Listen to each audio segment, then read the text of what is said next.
And 3, 2, 1, ladies and gentlemen, boys and girls, my name is Amal, and joining me tonight, I have Andy, Carl, and George. And we are the Monday Blues, coming to you and proudly sponsored by Global Net Solutions Australia, Mercadante, Wood Fire Pizzeria, Elite Plastering Group, Kami Projects, Zach Nasser from YPA, Raz Holmes, and the Bottle-O at Pasco Vale. We're 0-4, gentlemen. And before we go into what was another half performance, let's quickly go around the grounds and just see how you boys are doing after another long weekend. Andy. Not bad, bro. I'm a broken man. This football club has sucked the life out of me. There is no joy in the world. There's no sun in the sky. The grass isn't green. Georgie, how are you? Fuck, that was dark, man. Yep. Life's dark, Amal. Life is dark. Oh, fuck. I've made a bet for this one because I know it's going to be a long chat. But yeah, I like I said last week, footy's meant to be a distraction, and it's quickly turning into a depression, right? And I don't use that word lightly because I know that a lot of people suffer from it as well. But this is probably the most emptiest I've felt supporting this club in a very, very long time. Like when we were bad, so to speak, it was almost expected, right? And you revel in those small wins. But now, supposedly since 2015, we've been waiting on this rebuild and this list to come together and whatnot, and we've been hyped and built, and initiative and slogan and recruits and all that kind of stuff. Just for the life to get sucked out of here. I feel winded. I feel absolutely winded, to be honest. That's me. Forever winded. I think this is the new norm. You just feel empty, I guess. You know what? I'm probably not the only one when I say this. I don't even know who's in the top 8. When we were flying, you'd look where you are in the top 8 and who you got next week and who you got the week after. I honestly did not know who's in the top 8. That's how much I've been paying attention. Just over it. Yeah. Amal? It's a good call, Carl. I actually don't know what the ladder is either. Yeah.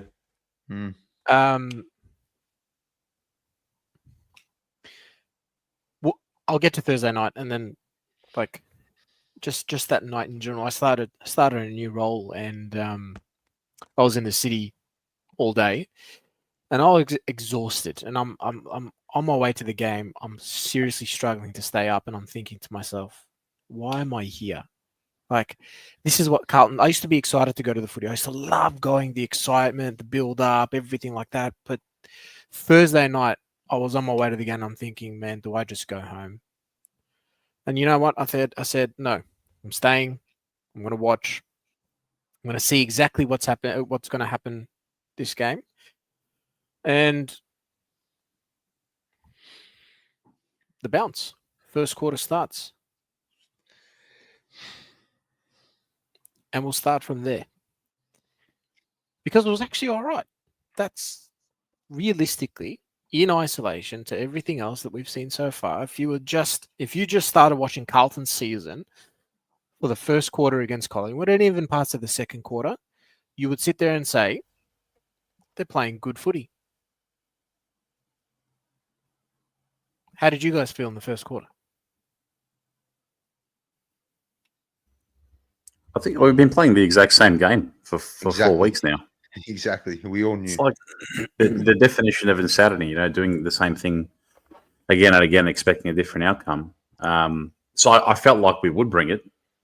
And I think as a collective, as fans, we were all waiting for what's going to happen after halftime.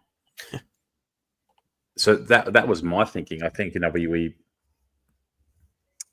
took on, I think the first quarter was okay. Then I know we're going to go to the second, and I think they kept us in it with the amount of misses they had. But I think we almost were all. It was a weird vibe. It was a weird feeling. I don't know. It wasn't for me. It didn't feel like every other Carlton Collingwood game. We were very edgy. It's like we were all forward thinking. You try not to bring that negative energy into the ground and whatnot. But I just, it was just trying to bring guns into the ground as well. But geez, that was that. Anyway, that's another Depends on topic. me. But yeah, where's that was. What's called locked up. Speaking of,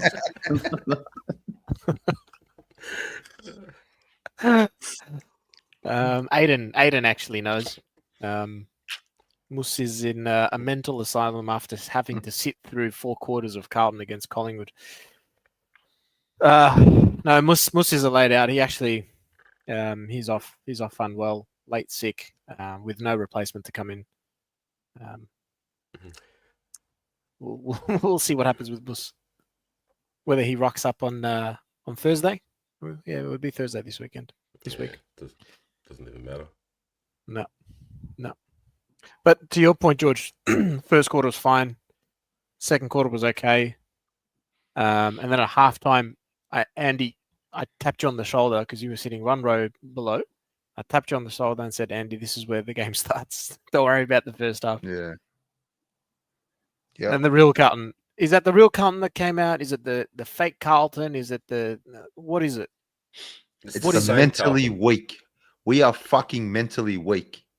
We are the most mentally weak football club I've ever seen. Bunch of blokes out there on $500,000 on average. Right? I reckon our shit players. That's how dumb we are with money. We're paying duds $500,000, I reckon. And they're the weakest people. I won't say the word I want to say. The weakest people I have ever seen on a football park. Ever. Mentally weak. We all knew what was coming. Everybody knew what was coming. And they fell back into their little shells. I don't know, bro. I'm so fucking angry. It's not even for Collingwood's not even that good. That's one thing I took out of this, right? Collingwood's not even good. Hey, very good organization. You got the win. Well done. Whatever. Mad. You're not winning the flag. And fucking come back and see me in 6 months. And if it hits me back, whatever. You aren't winning the flag. You aren't that good. We are so mentally fragile as a playing group. It's not even funny. It's like there are serious issues there. Because to go from that first half tough, and it's almost like at halftime, they knew, all right, so, the last few weeks we've gone to shit in the third quarters. We're probably going to go to shit now. So it gets into their heads. And they're so weak. They're so fragile. Like little kids. Like little boys. And they could come out and talk shit after the game and, we just got to get better and, we're really in the game. And you were never in the fucking game. I think everybody at the ground knew, even when we were up, that we were never in the game. Yeah. And that's just the reality of it. You got players who aren't skillful enough for this level. You've got players who have a heart the size of a pea on our list. And I'll drop their names later on, I'm sure. You got players who are paid to play a fucking role and are just pathetic footballers, frauds. And you've got a coach who clearly gave up on the game in the third quarter. Clearly wasn't trying to win the game in the third quarter. When you put your 2-time Coleman medalist full back in the third quarter for 10 or 15 minutes, you're not trying to win the game. You're trying to salvage a good score you don't look bad at the end of the game. That's all it is. Self-preservation. And I feel like every single player out there is in self-preservation mode. Everybody, except for maybe 1 or 2 who I think take risks. And unfortunately, when those players take risks, it comes back to bite them because everyone else is a little bitch around the ground and they're not running and they're not putting their bodies on the line. So when Ollie Hollands tries to, kick a ball inboard or is looking for a good option inboard, he's got no one there because they're all little bitches. They're all just, I'm not going to run. I'm just going to point to where I want him to kick the ball. I'm not going to run. I'm not going to do anything. I'm just going to get paid at the end of the game. post a photo of my fucking Lamborghini, and that's it. It's all good. You know, they don't give a fuck, bro. They don't care. It really gives that vibe, doesn't it? I mean, we saw some of the efforts. I'll start with calling one out. It happened early in the third quarter. Sam Doherty. Now, this guy, he's been a champion of our club. The shit that this guy has had to go through to stay and remain an AFL player is nothing short of incredible. And I'm not looking to discredit that in any way, shape, or form. But his effort to spoil the ball in that Schultz mark, which ended up leading to a goal, was pathetic. The guy, he didn't even want to put his hand at risk, let alone his body. It was woeful. It was shocking. It was pathetic, and it was a droppable effort. And what I mean by that is Doherty should be dropped for that kind of effort. And he's not the only one. I love Saad. He knows when to take a risk. You know, he's got a lethal left kick. Right, he can hit a target from anywhere, but his defensive efforts and some of the vision that I saw from other media pundits around was just not what you expect from a player like Saad. He is talented. He is fast. You play in the half back line. You got to, at some points in the game, you have to defend. You have to stick on your man. And it seems like not only Saad, but like I'm pinpointing him at the moment, but for the rest of our playing group as well. It's like we so easily let our man slip away. It's fucked. I don't get how players at $600,000, $700,000, $800,000 are able to remain on a list week in, week out and continue to play with these kind of efforts. The other thing that really fucked with my mind is how on a wet night, you continue to do the shit that you should be doing in dry conditions. Fucking explain that to me.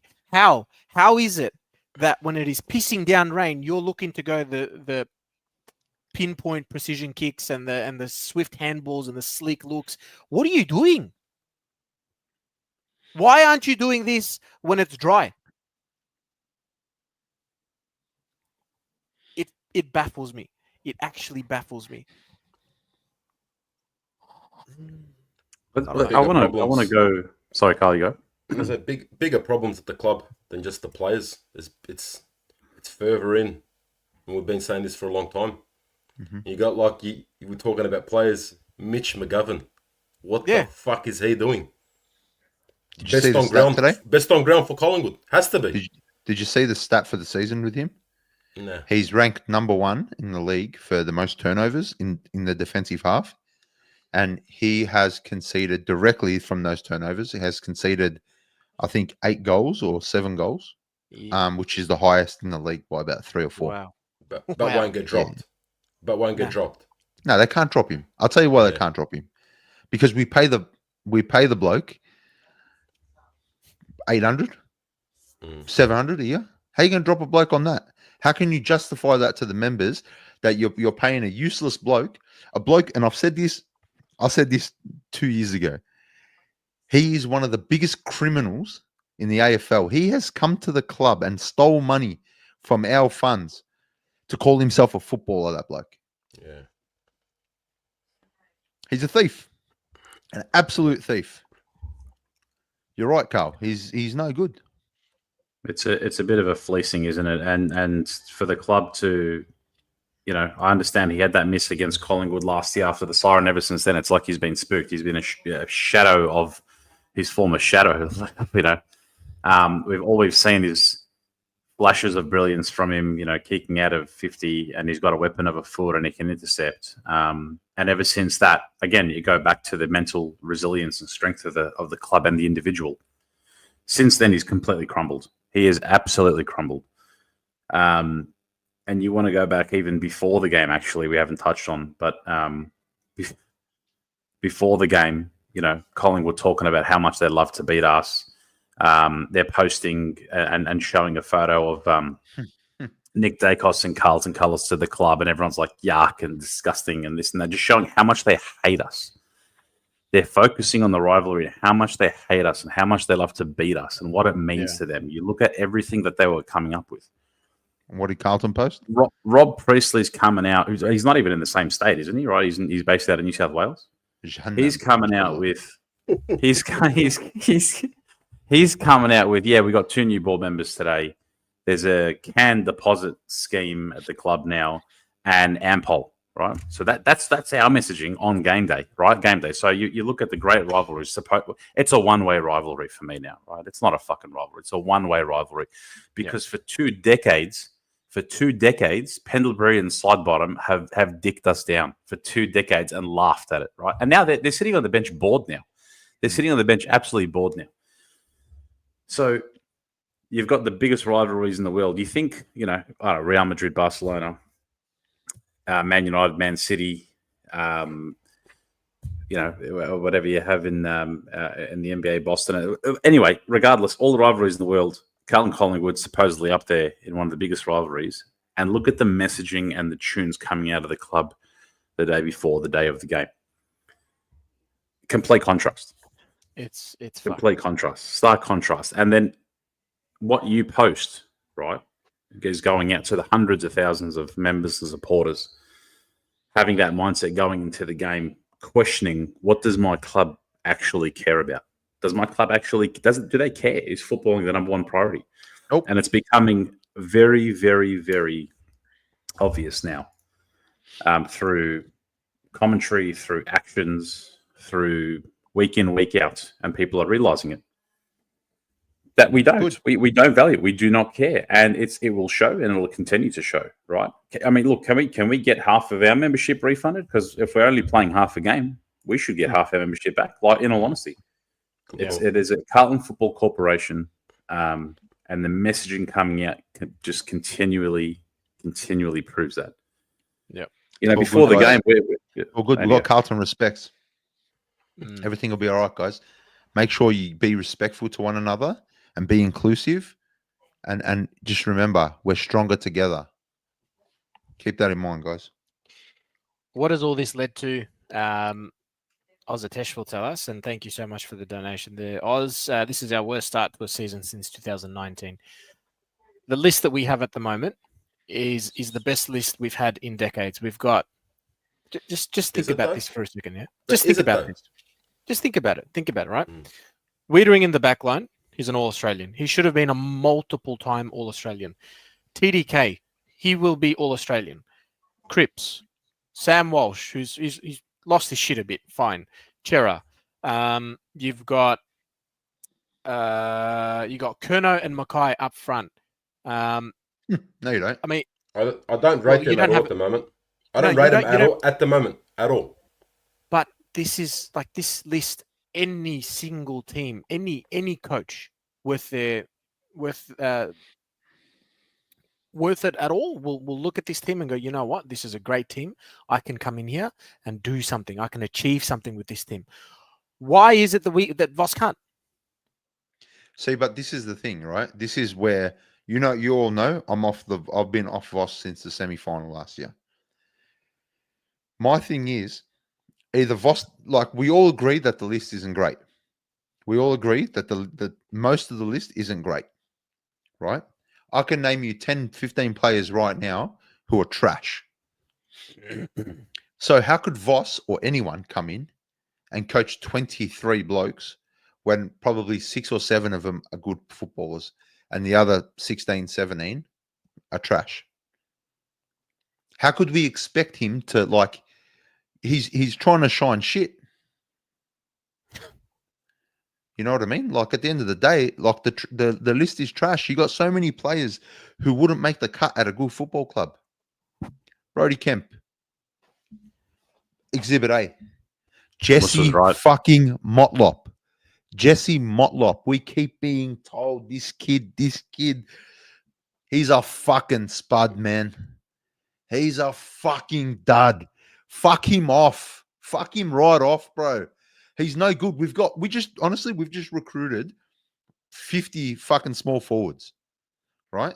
Francis Evans is another one. Whoever made the decision, and I was speaking to Morris earlier, good friend of the potty. Shout out Morris. And he said it as well. the person who was responsible for hiring Francis Evans, fuck him off out of the club. That person hasn't got the club's best interest at heart. Francis Evans is not a footballer. He's not a footballer, mate. Fuck him off. But Jesse Motlop, he's like a poster boy. He can sell. The kids fucking love him because of the Carlton media fucking machine. He's a fucking dud. He's a dud. He's not good, mate. He's just not a good footballer. Let him go play somewhere else. Maybe he'll shine. Maybe just the Carlton environment's not good enough for him.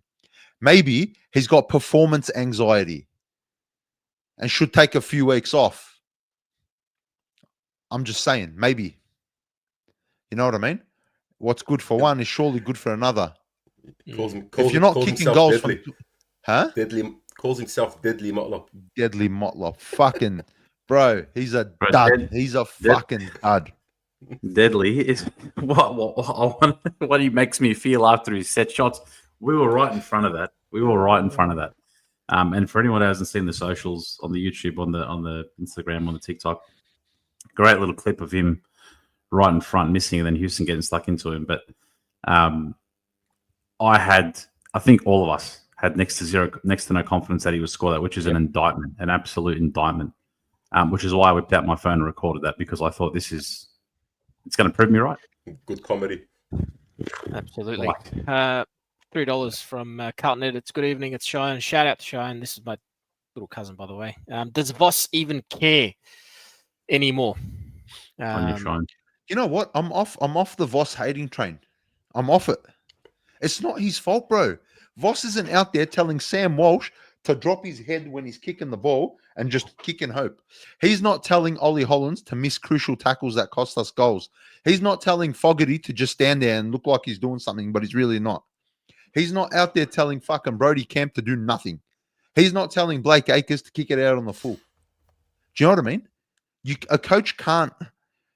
He's not telling these players to be duds. He's not telling Jesse Motlop to be the worst small fucking forward in the AFL.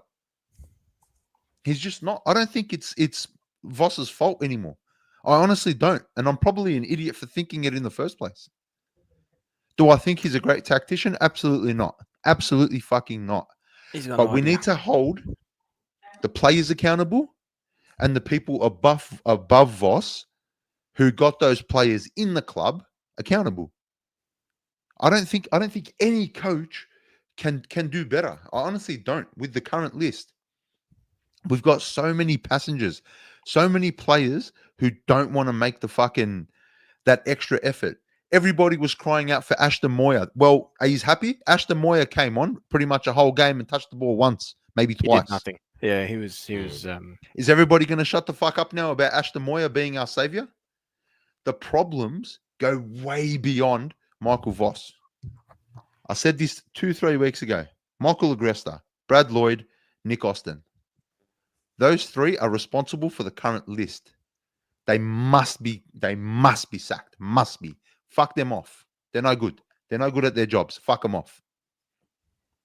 That's my opinion. For me, I keep losing it. I apologize, boys. I keep fucking. No, it's valid, and we're scratching the surface, right? Because in the third quarter, I know we're jumping ahead a little bit, but just really quickly, in the third quarter, whoever's call it was to put Charlie at fullback, we're 4 goals down. Which AFL club, which club would send their full forward in the third quarter to fullback to stem the flow, right, so to speak? Now, you start off with, and it's been widely spoken about, that your second halves have been crap, right? All the focus on the second halves. And what we come out with, not, the opposition's going to go in, they're going to realize, okay, this is what they're doing in the first half. How can we counteract it? How can we change the game a little bit? We're probably just going to stick fat with what we're doing or shit the bed. What do we come out with? Let's send Charlie to fullback. Let's send him to fullback, our full forward, our biggest scoring threat. That is a public admission of defeat. So to your members, to your supporters, to anyone watching, which is why I was getting messages from Pipe fans saying, oh, it's such a crap game, is you're sending a message saying, we concede, white flag. Our full forward, we're sending him to fullback, our biggest scoring threat. And not for like a minute. Yeah. at the end of the game in the fourth to maybe take a game-saving mark or a spoil. We're just going to send him back, and we're going to let Billy Frampton just roam around in defence on his own. See, But that's all good. Whoever made that decision on Thursday evening should have left the MCG and just gone home and never returned to the club. Whoever made that decision, if it was Charlie on himself, if he said, I'm going to go down back and try and stem the flow, fuck off, bro. What are you doing? If it was Voss making the call or a forward line coach, whoever it was that made that call, that is a disgrace. You're telling 80-odd thousand people we publicly concede. We concede defeat. Mm-hmm. it's not all on the players. And it's not all on Voss. It's on both of them. Do you guys have a chance to listen to Voss's presser? I didn't even want a bar of it, bro. I actually was I was so annoyed. I was so angry. I've got some footage. You want to see it?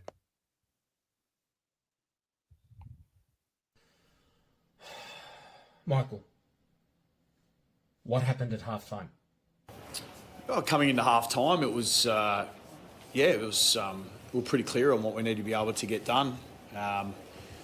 Certainly the way we played in the first half gave us encouragement to suggest that we could continue it. There's certainly no signs to suggest that that was going to drop off. What are you talking about? But ultimately the third quarter was unacceptable.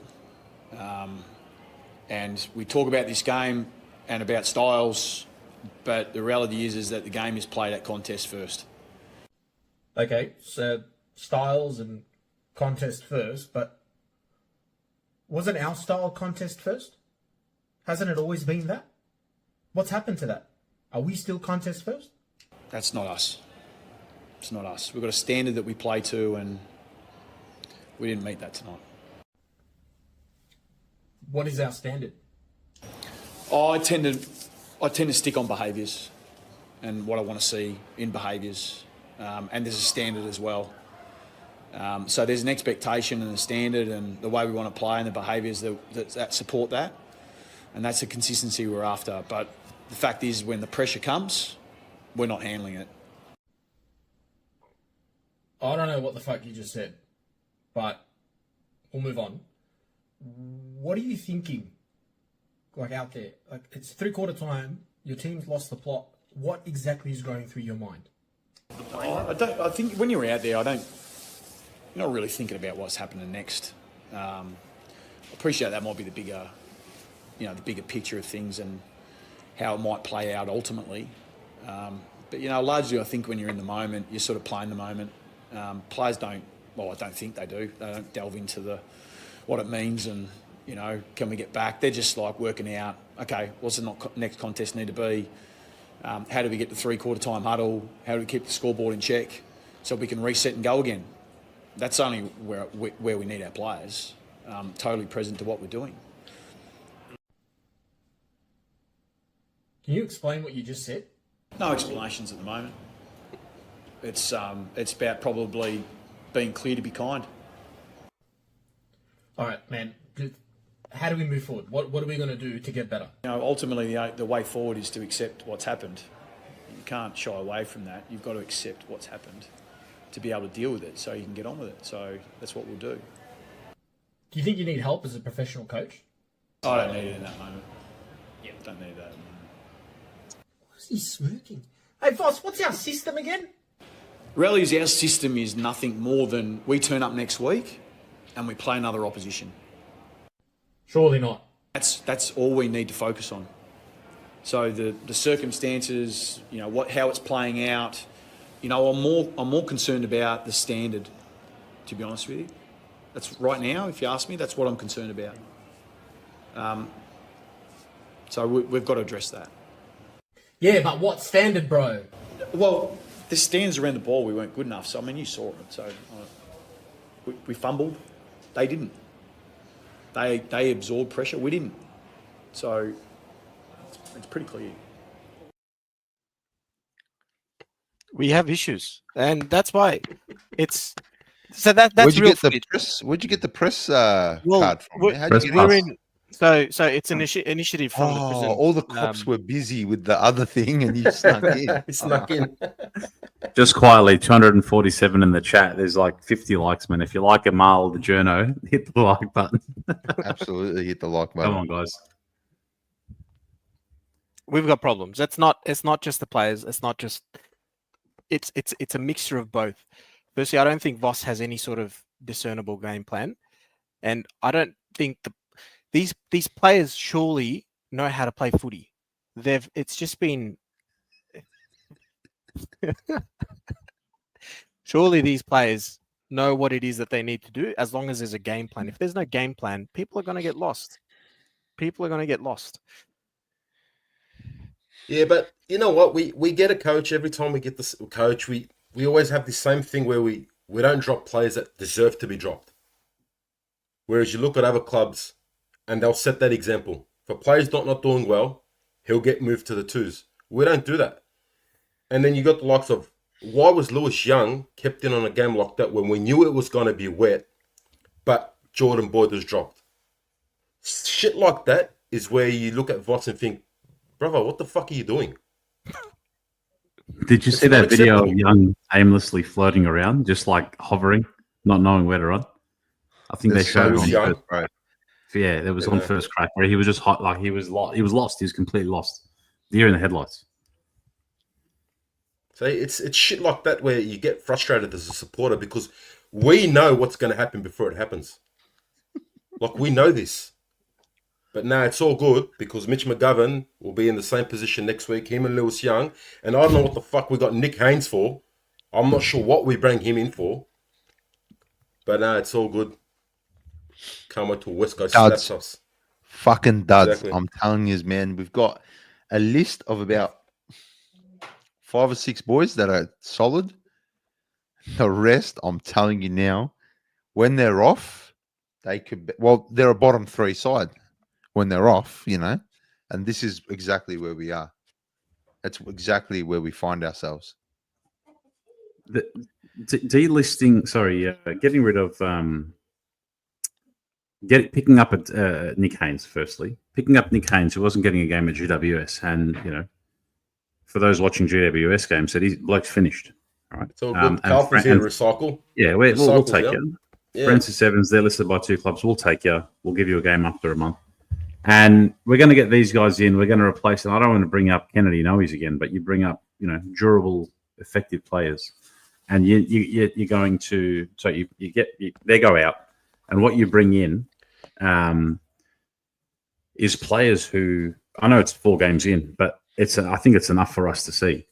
You know, you're taking your chances. They're fumbly. They look. I understand you might not gel in the system after 2 or 3 games, but there you go. Justin called it. We recycle players and balls. Yeah. Yep. Don't forget the can deposit scheme. But we just our players, when we recruit them, these players are supposedly talented. Do we beat the bloody talent out of them? What happens within the 4 walls?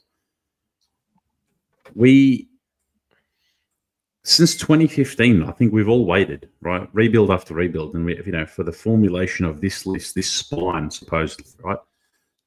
Bolton spoke about. We've lost Georgie. Lost him. Georgie's out. He's playing Frozen. The microwave. He's back. You're back, Georgie. Back. Yep. Don't say anything stupid. Nothing. But hey, every time, random fact. My microwave cooks my Wi-Fi. When my microwave is on, how fucked is that? When my microwave's on, my Wi-Fi cuts out. So that's, anyway. Basically, what's come off the list? Anyway, moving on. Random facts about my house. Oh, shit, that was great. Hey, just quietly, another funny one I forgot to mention. Paul Mussey's out tonight. But Muss sat down just before the game, and the lovely ladies behind us tapped him on the shoulder. He turned around. She's like, "Can I just tell you something, sir? Your beard is magnificent. can I touch it?" And he's like, she was lovely, right?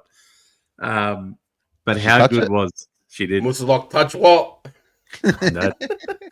But how good was it? The bloke next to him with his son, the Collingwood fan. Him and Muss were sort of, without looking at each other, talking to each other, competing a little bit with the celebrations. They were getting on each other's nerves.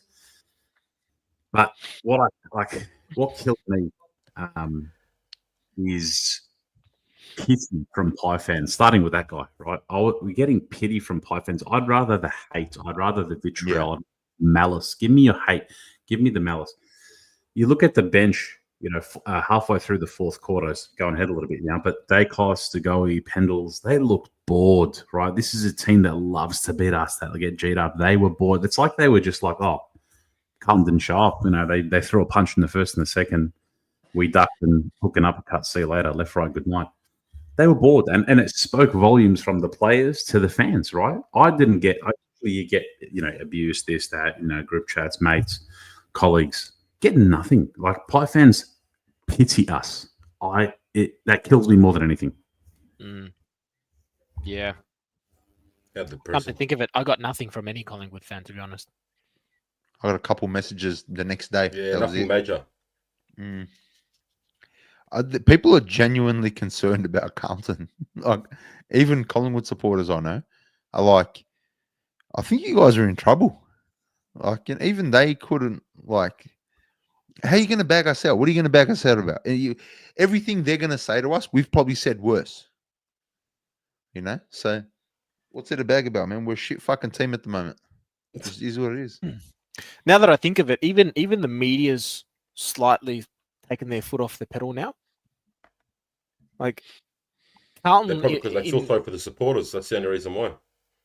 3 games lost in a row, and we would have got hammered, and we did. Now we're up to 4, and all of a sudden the media's like, you know what? Let's give them a break. Those poor guys are copying it at the moment. Boss is probably about to lose his job. Let's just. Oh, that's bad, man. Like, hey, we were a team that were competing for finals last year. Maybe not last year, but the year before. We almost made the grand final, and we've royally shit the bed. Royally. Yeah. Good times. Good times, man. Yeah, I don't know, man. I just think we're in a bad way.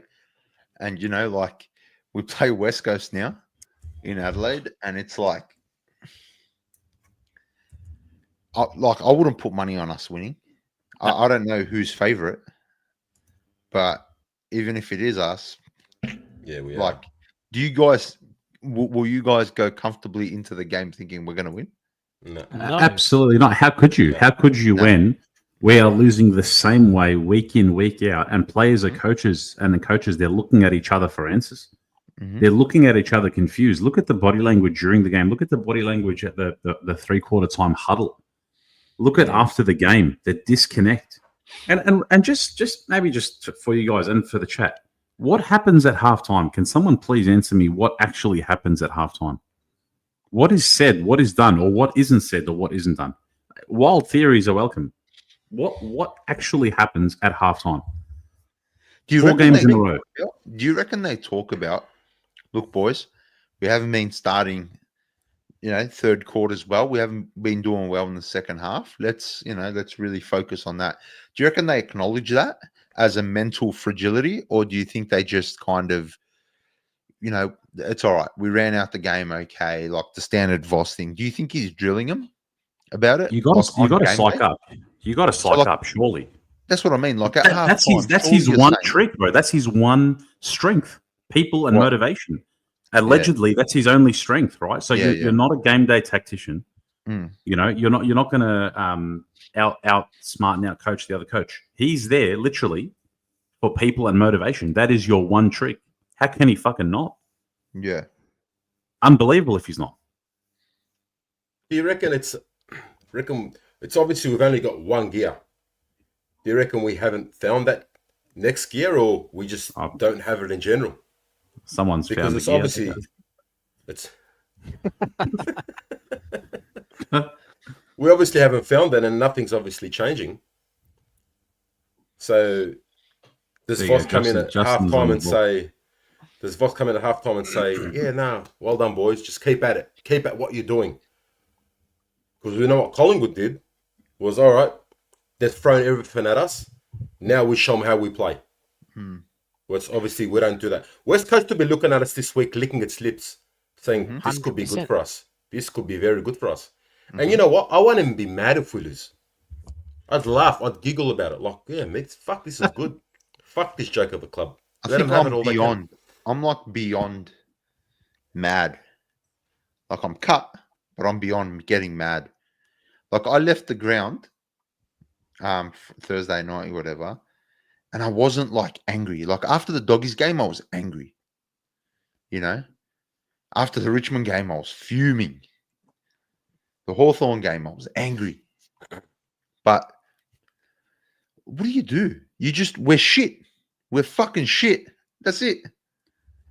And I'm telling you now, as long as you've got the certain likes of Brody Kemp,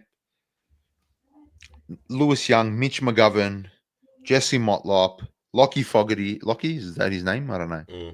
Lockie, Fogarty, Francis Evans, Corey Durden. As long as you got players like that, you know, fucking Nick Haynes. Nick Haynes is done. I'm sorry. Sam Doherty, thank you. See you later. Yeah, You've been a legend, but you're fucking done, bro. You're in it for yourself at this point. So as long as we've got that on the list, I can't see how it turns around. Speaking of anger and emotion, I want to show a clip. And I know we spoke about this one as well. Show a clip now. Performance to go with it. 3 goals for Patrick Dangerfield, 7 for the season. You can see the despair. Christian Petrarca. That image right there says a lot about where Mel. That there is how a player should walk off the ground after his team has played like shit for a half a footy. Yet we fucking sit there and we laugh with the opposition. We have a Jordan chat. Lewis didn't like that. Did you see that? Like what Christian Petrarca did. Yeah, guys Jordan don't do Lewis that on the field. Jordan Lewis can shut the fuck up. Because as a fan, if I was a Melbourne fan and I'm seeing Christian Petrarca walk off the ground, matching my fucking energy, it means something to him. Yeah. You know what I mean? I don't want to see fucking Sam Walsh posting photos of his Lambo the next day. Yeah, and internally, seeing your team's main player react like that to a bad loss, a really bad loss, would probably calm me down as a supporter as well. If Petrarca was at Carlton doing that after a loss to the way we lost to Collingwood, I'd be like, you know what? At least someone there on the ground gives a crap. Because I didn't see anything. Firstly, let me just with confidence admit that at 3/4 time I left that game. Mm-hmm.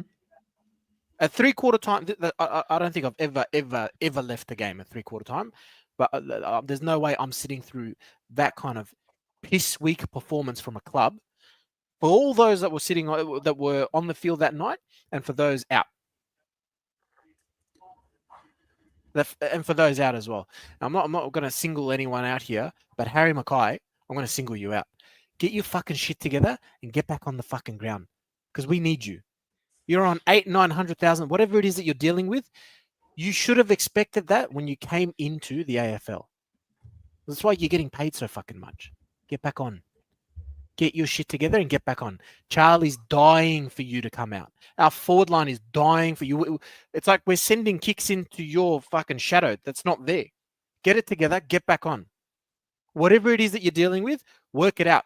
If it's confidence, I don't know what the hell's going on with him, but if it's confidence, if it's a performance issue, if a performance anxiety issue, let me tell you something.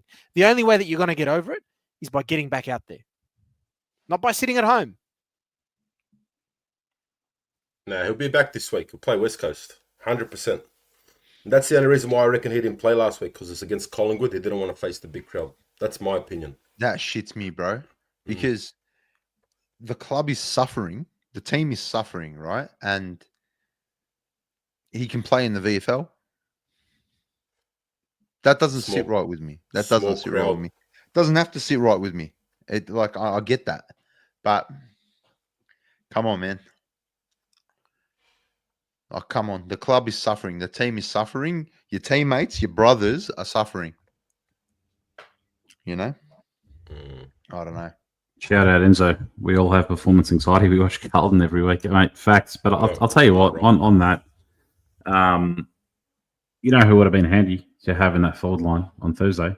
And I both him and Harry, right? And I hope, and I'm sure that he would have been feeling a little bit uneasy watching that. And I understand, right? Yes, you want him to be better and make sure everything is all good and all that. But at the end of the day, putting everything into perspective, zoom out a little bit, right? Regardless of what you're on, even if you say, right, he's on 800 grand. All of us, everyone in the chat, we are probably all on a fraction, on a percentage of what this bloke is on, and we front up. We all have shit going on in our lives, personal, professional, relationships, emotional, financial, whatever it might be, right? Everyone's got stuff, and we fucking front up. That's what you do, right? There's things going on. There's challenges that people face that we won't have ideas of for each other, for friends, for colleagues, that we won't know what they're facing. Yes, but you front up. Right, and I understand you've got people relying on you, you've got teammates and colleagues relying on you. Yes, he comes out in the VFL. AFL is celebrating it, Carlton celebrating it, and all that kind of stuff. It would have been killing his teammates on Thursday night, thinking the guy's probably match fit, but they, put it down to performance anxiety. Do we bring him out against West Coast interstate where it's a smaller crowd or whatnot? Like if it's performance anxiety, like. In all honesty, I'm putting my hand up here and calling it early. If it's performance anxiety, go to Melbourne, bro. There's 8,000 people at the game every week. Go to Melbourne. Give us track. Give us track. Give us track. Go to Melbourne. Go to GWS. If it's performance anxiety, Carlton is not the club. It can't. How can it be? Yeah. Wait, not that one. That one. Yes, we're not criticised for sitting in the stands, but guess what? You get criticised by your fucking work. Don't you? Because if you don't fucking work, you get fucking sacked, Catherine. So shut the fuck up and listen to what the bloke's saying. He's making a good point. On you, Georgie. Mate, I don't have 80,000 people coming into my desk criticizing how I do my work. Yeah. Bro, it's life. You get fucking criticized for your job. And you know what? If you're not up to standards, you fucking lose your job. If you can't handle the gig, you lose your job. In any field, if you are not up to standard and you don't tick certain boxes, certain criterias, mate, you're on your ass. So tell performance anxiety to medicos and paramedics in third world countries or places around the world where it's a danger to go into certain zones, right? Tell that to people who risk their life on the line. I don't know. Anyway. There's speculations, there's theories of this or that, but at the end of the day, if you're on that amount of money and putting money aside, again, I'm just saying, if you're on that amount of money, we all do it. We all earn a fraction. I do, put my hand up here, earn a fraction of what Harry has, and we front up, right? We show up, and his teammates I don't know. Are they feeling let down? Are they like, nah, bro, give him a couple of weeks off? That's all right. No worries. Have a couple of weeks, bro. We'll just, we'll try to get the job done. This coddling nature in this country this is a country issue. We coddle people, right? Instead of just like, bro, you know what? This is the way of the fucking world, right? This is just what the world is. This isn't even a Harry thing. This can go into politics. You know what? You know what I'll use as an example? The fucking laws in Victoria, right? You got people taking guns to the fucking footy.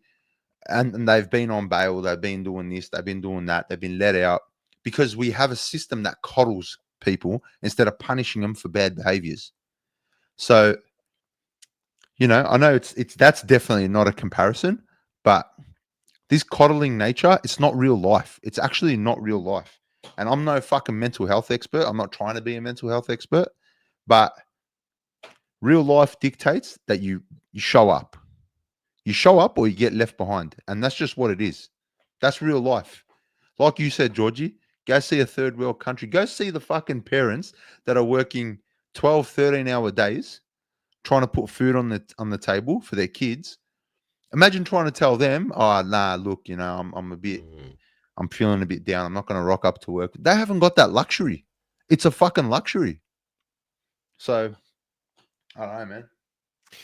And realistically, right? He's come back in the VFL. I think we're all on the same page here, saying that he's most likely going to play against West Coast.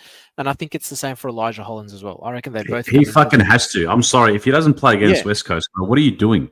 Like, Yeah, if he no, doesn't no, play against West Coast, what are you doing? They'll both come into the side because they need to. They haven't played enough games as it is, and it's maybe their presence might have been the difference over the last couple of weeks. Maybe, I don't know. But if it wasn't West Coast, and this is really specifically talking about Harry Mackay, if it wasn't West Coast and he came in against a better side, and he was towelled up by the defender, whoever it may be, that's doing himself a disservice if it is performance anxiety. You're going to come out and struggle against a better side. Taking weeks off from your profession is not going to help you. Play shit, come out and front up to the crowd, to the game, play your game, hit or not. That's the only thing that's going to get you through whatever it is that you're going through. Or alternatively, as only Carlton says, send Harry 2-3 years to Dagestan and forget. Either way, get out on the park. Whatever's happened with his currency, it's probably shot now. But if it truly is that performance anxiety, Carlton is not the club. Carlton is not the club, and make the fucking right call. Make the hard call. Just do it. Because why are we going to mollycoddle? And someone at the club thought it was done their due diligence and thought it was the right idea to pay X amount over 7 or 8 years or however long the contract was. Right. So again, did we get that right?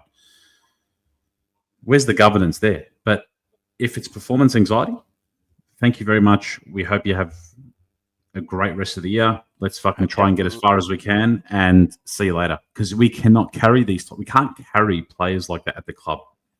Now, and certain fans say, oh, you got to back the boys in and get around them. And no, man. Like, we're going to... Okay, I'll give you an example. You've got people... And I was one of them after the Dogs game that I was saying, Hawthorn got our first round pick. And they do, right? What's the use of, they're 4-0, we're 0-4, they're going to get our first rounder. If you're a parent of one of these kids, would you rather them get drafted to Carlton or get drafted to Hawthorn? And not saying that, personal preference or anything, but who cares if we got the top 3 or top 4 or top 5 pick? What are we going to do with it? What have we done with it for the last 20 years? Right? You bring these players into the system and it's all good, man. Just, get around. We're here to make friends. Like Chera says, we cheer off Bryce Gibbs in an opposition jersey. We're just here to make friends and moments and love each other and hug each other. This is what we're about, right? So who cares who you draft in? We're going to beat that shit out of you. We're going to beat the talent out of you. Paddy Dow, Lockie O'Brien were some of the best talents in their year. Whoever you want to call, talk about first rounders all you like, right? You're going to come to the club. And we're going to make you into a robot, and we're going to give you a script, and you're going to enjoy it, and you're going to read it, and you're going to live by this script and live this way. This is what we do at the club. So I don't care about the first rounders anymore. I don't care about who we're going to get in, because I'm consigned to the fact that we're just going to neutralize them into this. We're going to Carltonize them. We've said it. It's a term. It should be an actual term. It's frustrating. It's actually frustrating, boys. I look at a player like Ollie Hollands, who's got all the talent in the world, right? It can be anything, Ollie. And whether it's coaching or just the team culture, we are watching a player get decimated. His talent is getting decimated week in, week out. It's the same thing, like you said, that happened to Paddy Dow. Same thing that happened to O'Brien. We're watching this kid lose contest after contest. Eventually his confidence is going to get shot. Right now he's still confident as all hell. Like, he's still looking to make that risky kick. He's still looking to take that extra handball to get us out. And yes, it's sometimes he gets caught up and costs us a bit. Fair enough, but he's got no help. He's got no protection. Mate, Dan Houston, the fucking grub, the fucking dirty grub, did that to Fogarty. And we all saw it. He's a fucking dirty dog, Dan Houston. He fits right in with the filth. Those filthy Collingwood dogs. I hate saying the word. I hate that fucking word, right? He's a filthy, filthy grub. He's a fucking rat. He's a dirty dog. He did that to Fogarty. Who the fuck backed Fogarty? No one. Nobody got to Fogarty. Nobody like touched Houston. No one did anything. Dan Houston's the type to do that on the footy field. I've seen him off field. He would never do that. He would never do that off field. He's a little pussy, man. You know why he did that? He goes, if Michael Voss is not going to drop you, I'll do it. I'll drop you. I mean, in all seriousness, there was one positive that I'd seen this week, and it's probably the only positives I've seen all year. Jacob Wiedering, after the game, I'm not too sure if everyone heard what he said, that mental and physical weakness needs to be looked at. And that's the only truth that I've actually seen that anyone's actually said. Because all I've seen is a lot of beating around the bush, and I fucking love that. I loved it. And then Cripps also going off script, I felt like, in his interview with ABC Sports, literally saying, mate, yeah. I wish I knew, but I don't have the answers. Like, I think they're all seriously confused. This is a team that's been built around a game plan that is either too complex or far too confusing. And B, plays not being played in their natural positions or being played to their strengths. Quick one on Cripper. Do you reckon he's down tools a bit? I say that because at the final stages of the Teague and the Bolton era, I recall he just, I don't know, it seemed like he down tools a little bit. I just feel a bit uneasy about it. I don't know. What do you mean? He's probably had one of his worst games. I think he had like 16 touches, 2 clearances, right? It was the worst you've seen Cripps in a long time. But what do you mean he's down tools? As in I over agree. it? Yeah. It's not as a bit of a coach killing move, but I sense that happened towards the end of the Bolton era, the end of the Teague era. I'm just getting a little bit of that uneasy feeling about it. Yeah. Yeah, I don't know, just a bit of uneasy feeling about it. I think he's tired. I think he's 4 weeks into the season. Carried us. And he's like, fuck, it's happening again. Like, he's probably looking back at some of the offers he would have got over the years, and he's just like, fuck, why am I still here? Should have taken it. Should have taken it. I just want to say, I've read a couple of comments, and I actually received a couple of messages. They reckon we went too harsh on Harry. I just want to say, we're not here to make fucking friends, right? We're here to call it as we see it. And if that offends anybody, you know where to put it. Like, I don't care. Like, we're here to call it as we see it. We amongst ourselves probably don't agree on a lot of things. But this is a space for everybody to share how they're feeling. And that includes everybody in the chat too. So if you were offended earlier about anything, not just the Harry thing, but anything we've ever said here, from the bottom of my heart, go fuck yourself. We don't care. I think anyone... God, haven't seen our WhatsApp group. I know, mate. But I reckon they'd check out after a minute. Listen, I think common denominator here. I don't think anyone with a Middle Eastern dad would be offended by any of that stuff, because what we've got, what everyone's got, right? Just verbally, obviously no physical, but verbally, the resilience you grow up with, holding the flashlight shaking as they're servicing the car. We were talking about that the other day. In all honesty, oh shit! Because we hear the stories of what our parents went through, right? Of what our parents went through and their siblings and their grandparents went through. So this mollycoddling and this societal issues of just embracing being a bitch in this country and in society, it's rife, right? And we call it out because of how we were raised, right? I'm sure you guys and your parents and grandparents, with the stories you would have heard about the shit they're going through, they'd laugh at this stuff. My dad laughs at me when I explain to him the types of leave that we can take. All right, like he's like, what, leave for mental health for a day, for health? Well, fucking go to work, right? RDO, what RDO for? What? Go to work. Like, he gives me work when I have a day off. Anyway, can I just say another positive? I know Carl, you said that's a positive. George Hewitt, all season for me, he's been one, and he's been one that's been performing consistently well. And I just want to call out really quickly. Do you recall when we? Do you remember when we dropped the bloke? I feel like the rails have fallen off. Remember, was George Hewitt. Remember when we dropped him? Do you remember? Yeah. That changed everything. Yeah. It so much like I don't know if it's caused a bit of a ripple effect, but dropping George Hewitt and his response to it, that is a strong person. That is someone who, Kennedy's gone. He actually, the way he's gone about his footy at the start of the year so far, he put his hand up. I'm going to take that man's place. I'm going to be that number one inside bull, and he's been doing so well. I'm wrapped for him, right? Hopefully that permeates across the rest of the squad. But just thinking back to how he was dropped, and then after that the wheels started falling off. Was that against GWS he got dropped? Was it against Richmond? He came on as a sub, I think. I think it was GWS. GWS. Maybe he came back. Maybe he came back for GWS. I felt like he came back One for of GWS those. or the Richmond as a sub. Didn't he come on as a sub? I don't know. I remember. But if you notice, Voss has a history of this because he did it to Silvani in 22. After Silvani had like a great run, he dropped him and then everybody lost it and ended up subbing him. Ended up playing him as a sub. Yeah, I don't know.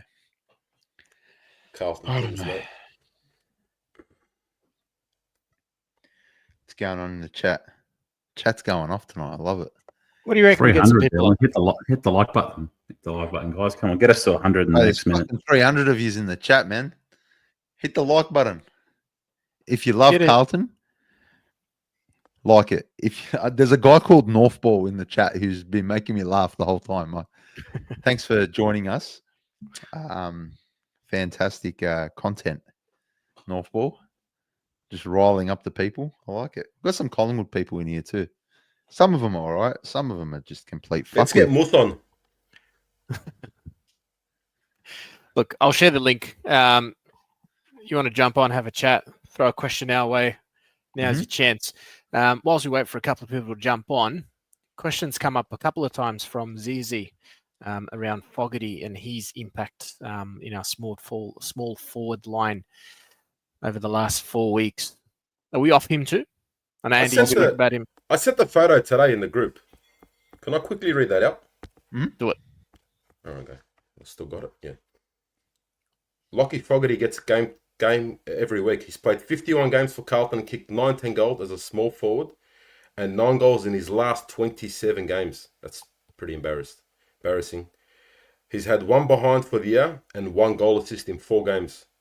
And this is someone that doesn't get dropped. That's crazy. That's a crazy statistic. That's embarrassing. That's not. But good. you know what? That's what we do at Carlton. We won't drop you.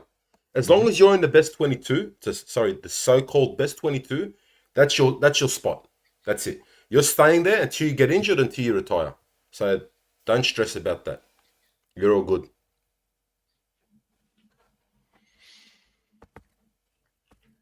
Yeah. Were we just blinded by the amount of wins that we had last year? Because we were all on the Fogarty train back then with the amount of tackles that he was getting and the odd goal that he was sneaking in here and there, the forward pressure that he applied. Are we just off him because of the fact that we're not winning, or is it more than so that? many players have regressed? Like you look at him, you look at Akers, Walsh as well. You look at so many players have just regressed. This is a good question. What's your full season prediction? I still think we're going to win the flag. We'll merge with Tasmania.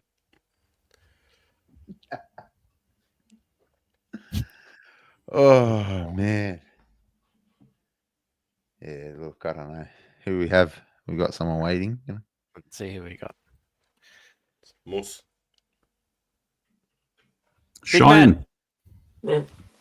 How are you? Good, mate. How There are you you? go, man. Good. What do you got for us? I don't know what to think. Like, walking home that day, like, going through the grass at the MCG, I couldn't, I don't know who to pinpoint it on. Like, you're thinking about the players, you're thinking about coach. Like, it's, all over the place at Carlton. Who do you reckon is the worst problem in Carlton at the moment? Just the management. What stands out the most? I don't know.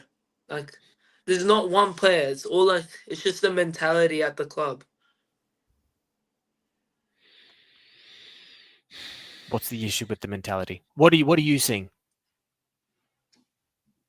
It's like no confidence from like any player other than like 4 I can name. Name him. Hewitt. Sometimes Cripps. I can't even. It's just Hewitt at this point for me. Everyone else has had their.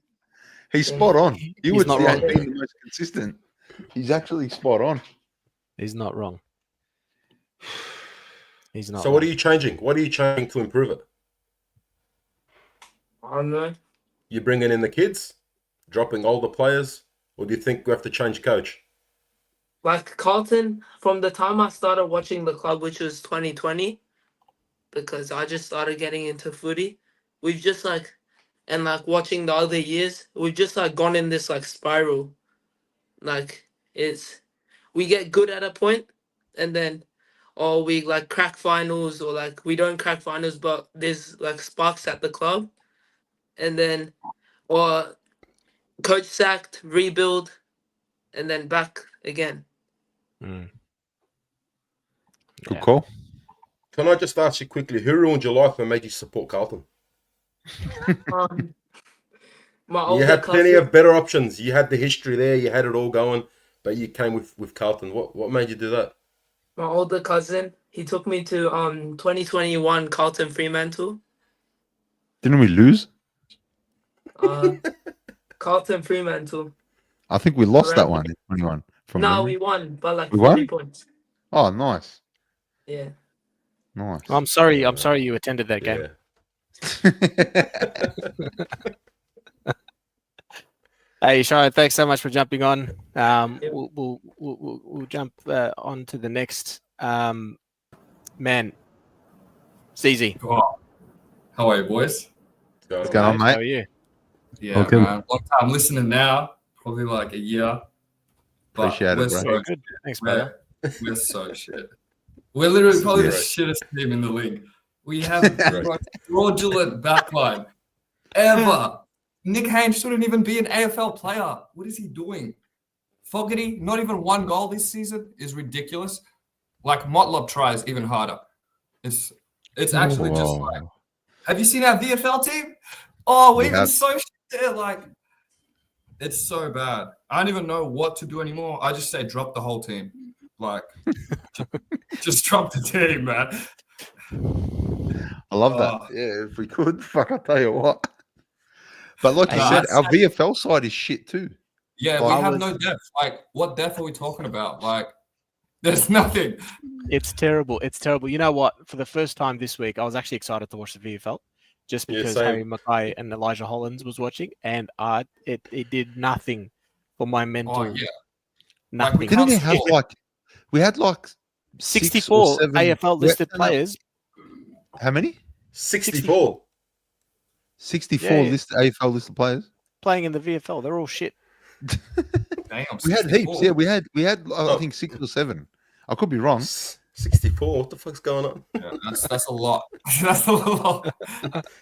We'd still lose. And we did. Yeah. We got pumped. We got pumped by Southport. Yeah, it's ridiculous. There's better local Div 1 teams than us at the moment, 100%, bro. honestly. Mm. Like, 100. oh, Did you go to Yeah, the game on I- Thursday night?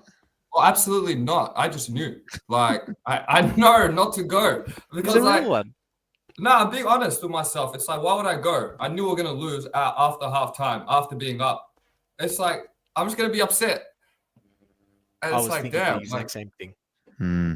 what's the point anymore? Why would I waste my money to go see these guys that don't give, like, they don't care anymore? Facts. Like, but we'll see. Hopefully we What are get you out. doing? What are you doing with the exit sign behind you? Oh, no. I used to, like, I just sell clothes and stuff. So I just So put that on. what's with the exit I sign? just put it on the, it's like, it's part of the design. Oh, okay. I Yeah. thought you- So yeah. do you have a brand? No, I used to sell, like, vintage. Oh, nice. Vintage. Stuff. Like, yeah. Very Yeah. good. Do you want to shout Yeah, yourself but out? I'm not getting any Carlton stuff, man. After this horrible That's good. 4 weeks. Oh, Do you want to shout your Right, business it was- out if you want, bro? Oh, smelly pedestrian. Catch it. Smelly pedestrian. There you go. That's On smelly Instagram? pedestrian. Nice. Up on Depop. Oh, sweet. Make sure you hit him Yeah. up. Very good. Very good. Hey, Brother, appreciate CZ, it, thanks so guys. much for jumping on. On you, Yo, ZZ. have a nice Thanks for Good being a night, man. long time Take care, listener as brother. well. Appreciate that. Hey, you guys make my Mondays, man. I always look forward to it. Appreciate you, brother. Just to Love see, that. hey, yeah, Andy, bro, reactions are elite, man. Thanks, bro. Take care. I need therapy, bro. It's not a good Hey, thing. honestly, I do as well. Honestly. Hey, Appreciate it, especially from Carlton. Take care. Take care, See you, brother. mate. See you, man. Joseph, Hey, Giuseppe! The DOS. The DOS. What did he say his clothing brand's name was? Smelly Pedestrian. Smelly pedestrian. Yeah. I heard the Sounds like some smelly. of the players that play in our forward line. The Smelly Pedestrian. How you going, mate? Listening. Oh, Oh, jeez. sensational. You look Sensational. happy. Yeah, I did. No, I just come back from into a footy. Got a good win. Yeah, no, it was good. It was good to know Win, what what's winning feels that? like. Yeah, it's good Yeah, to know what winning what's that? feels like, man. With a football, it's good. It was fantastic. I didn't know myself. Why do you sound like you got a fucking You got a list? list. I don't know what. It sounds like you What? got a mad lisp. I don't know. Come and make me tea, man. Come and make me fucking tea. Yeah, for anyone that doesn't know, that's George's brother. Cat with the shit joke. Exit just like Carlton second Okay. half time or whatever. Exit like your mum should have done when she was pregnant with you. Hey, I think it's your mic. It's your mic. But hey, shout out to Joseph. When Motlop marked that, I got the free kick. Sorry, in the fourth. He yelled, "He's missing! He's missing! He's not going to make it!" He just yelled. I whipped out my phone. I'm like, "He's going to miss." I got to capture it. Hey, You're moral. straight out, that video has gone absolutely viral. Bro, it's over 650,000 views. That's massive for On like Insta? our page on Instagram. So like Wow. on Instagram, I think like, you average 10,000, 20,000 on a great video. We've hit 650 plus. My lord. That is insane. It's just Collingwood supporters having a sook in the video. Yeah, Ripper. Good Nah, work. Cool. Can I just say something? Joseph here has the loudest voice in the world. I've ever heard anyone ever have In the world. in the history of the world. He's And I sat whispering in though. front of him. I sat in front of him, and I don't know what he said, but it was just like this thunderous. My ear was ringing for 3 days. I only just got hearing back. I'm not gonna lie. I purposely was leaning forward just to go right next to your ear, just so I could yell. If anything That happens, lisp is killing me. You sound like Mike Tyson. what's going I'm on? dying. Oh, Stop, Mike. shit. I don't know clean your what's going mic. on. What do you want to say, Joseph? Let us know what you're here for. What do you want to say? Yeah. We're $8.50 to make the 8. That's all I'm gonna $8.50 to say. make the 8. $8.50 to make the 8. Are you And as still we being say, positive? I'm on. House, I'm on. house. I'm on. Gamble responsibly. Gamble responsibly, but house, house. House. But gamble responsibly. For anybody tuning in for the first time, this show has no structure, it has no cause. We just do whatever the fuck we want, Put I it this love way: we at least beat North and West Coast over the next 2 weeks. Bro, your mic is fantastic. This is bullying, Joe. This is bullying, mate. I get bullied every time I go to watch these fraudulent teams. This is great. Oh man. Is it better? It's not. Are we Say on? chips. Nah. Chips. No.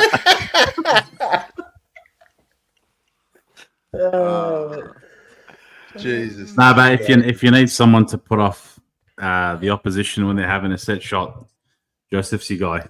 I think that you can actually hear him on the KO broadcast.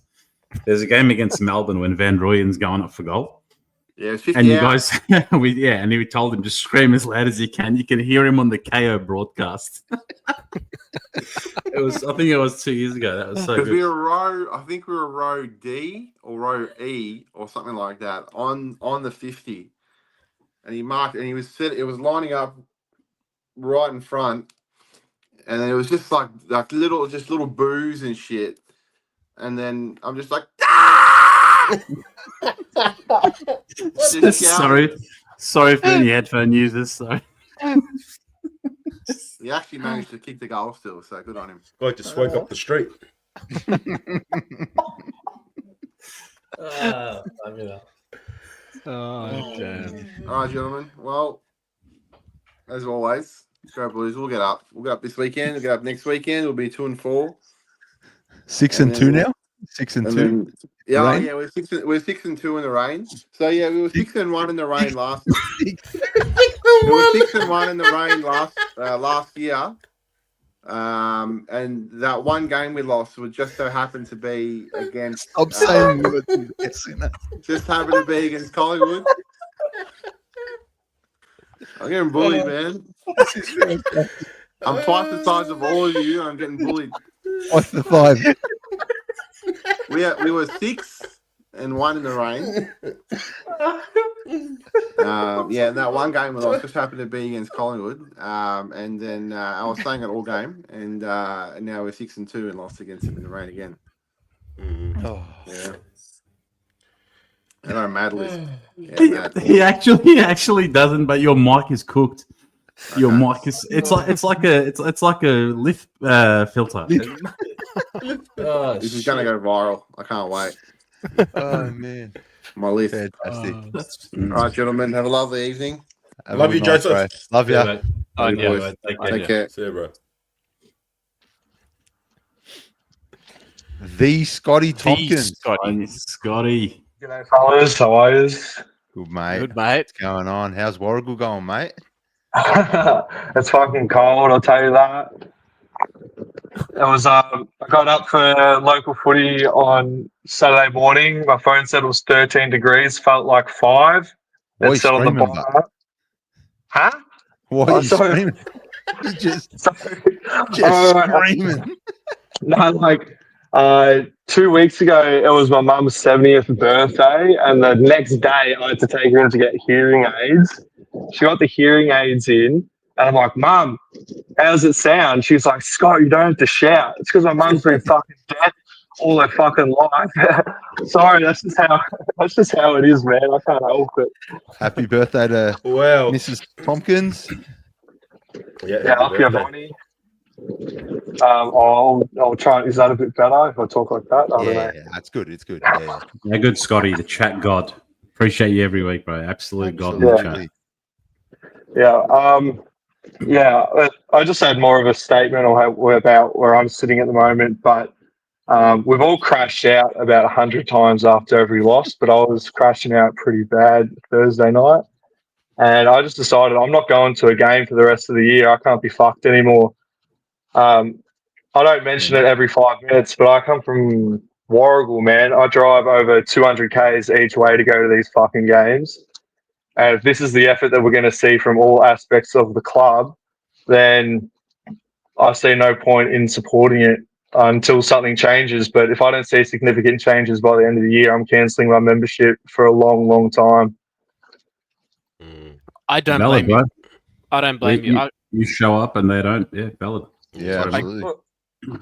I'm not. I mean, I'll get an AFL membership instead because I still love footy, and I don't want to miss out on going to good games just because of my own pride.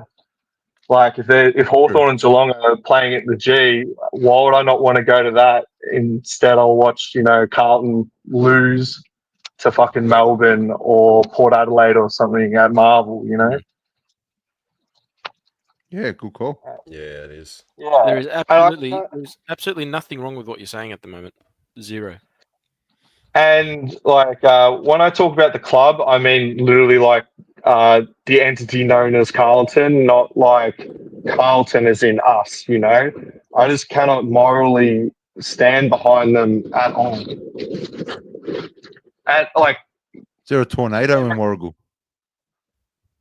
Tornado what? I could just hear some wild shit happening. Oh no, I know what that is. I've been playing Path of Exile and I've got the phone. Sorry, I just had a game going on my PC. On your Sorry, Scotty. I've lost it. How's the goon going? Oh no, I won't get it. It's not actually a goon bag. It's just water, bro. I'm not as bad as George. Georgie the Alka. I was waiting for it.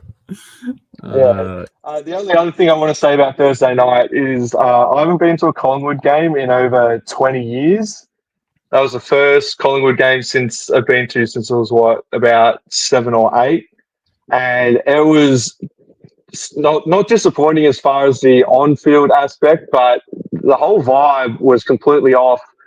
And the Collingwood supporters were generally like sweethearts, man. Like I thought they're all fucked in the head. They are, but for whatever reason, they just like held it back, and that's what hurts me the most is that they couldn't even be bothered until the fourth quarter, where I copped like 4 Collingwood chats and 3 shots of Peter Dacos in a row. That hurt, but besides that, it was just a letdown completely. Mm. And I was sitting next to Paul from the Jumper Punch and his mate Maloney. If it wasn't for those two, I legit probably would have necked. And they're sick puppies, man. Like it was so funny. And there was one time when Lewis Young and the other one Blake Acres actually looked up at us. We're on fucking level 4, and they could hear those two what they were saying to them, and they deserved it. Like the criticism that they were getting. And like obviously, yeah, they're swearing at the cunts, but like you don't want to get kicked out. So then they started swearing in Italian. I had no idea what they were saying, but it sounded bad.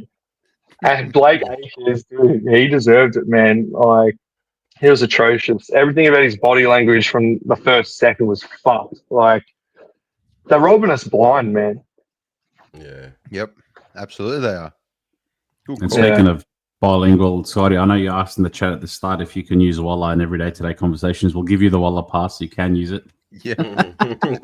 What does that even mean? Walla, This means a promise to God. I promise.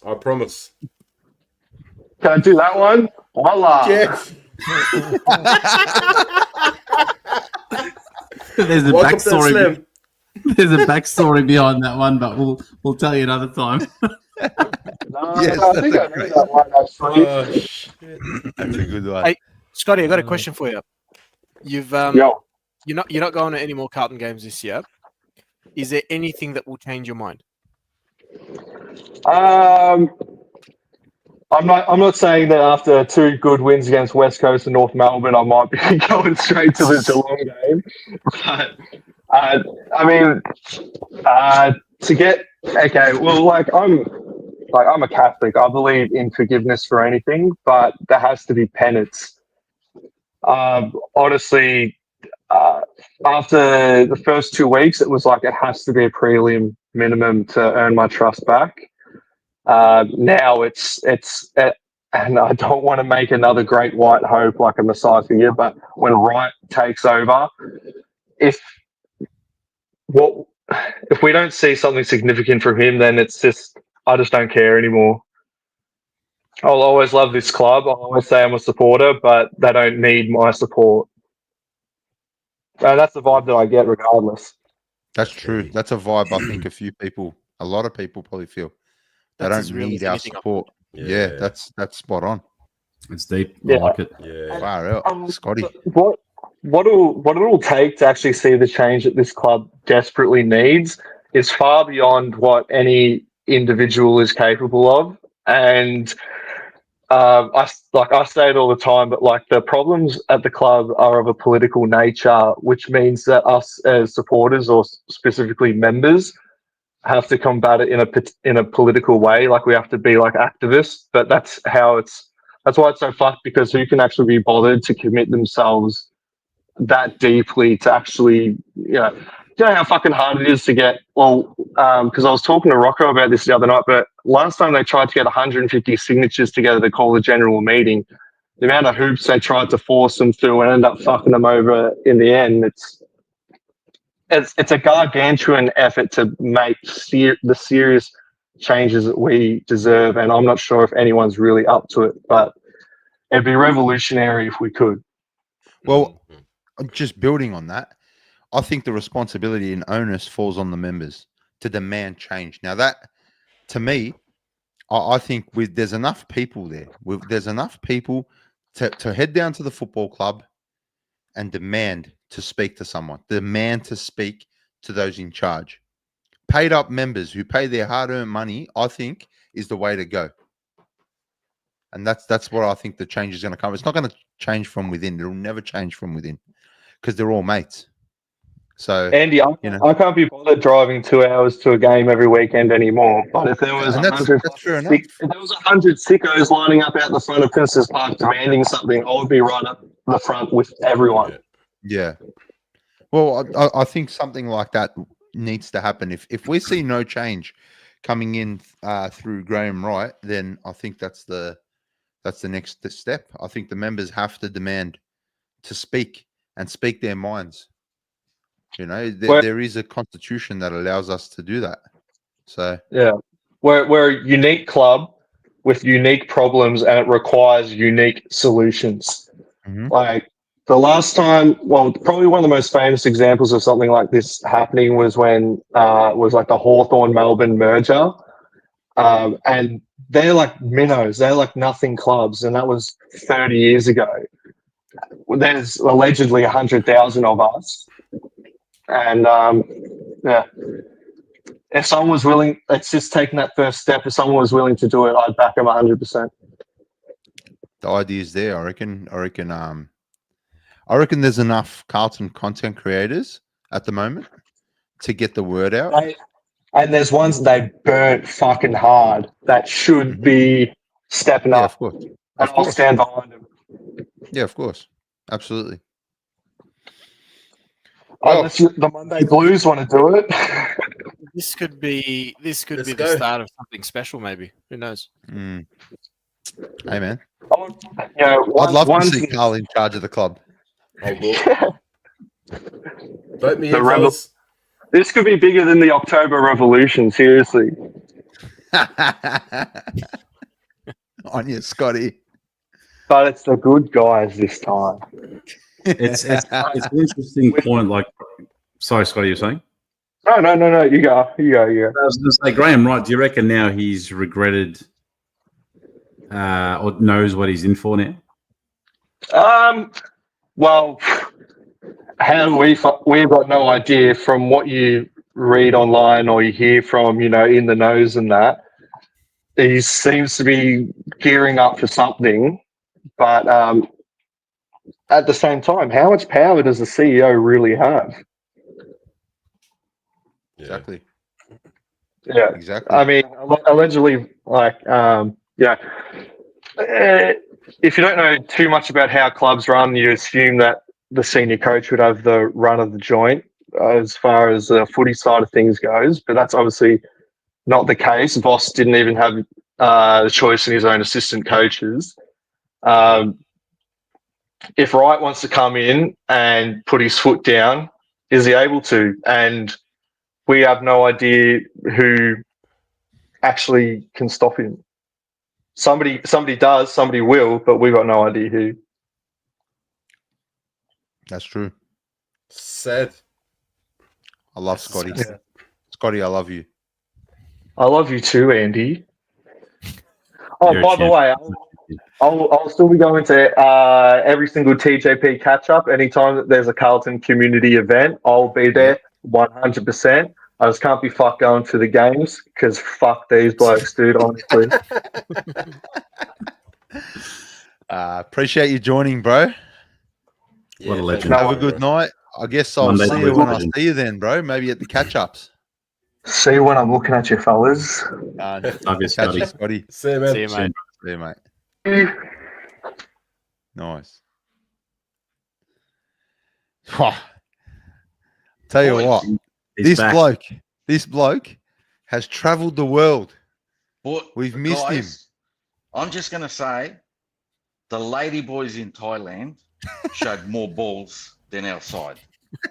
Oh, he's an insight into the trip a little bit, is there, Morris?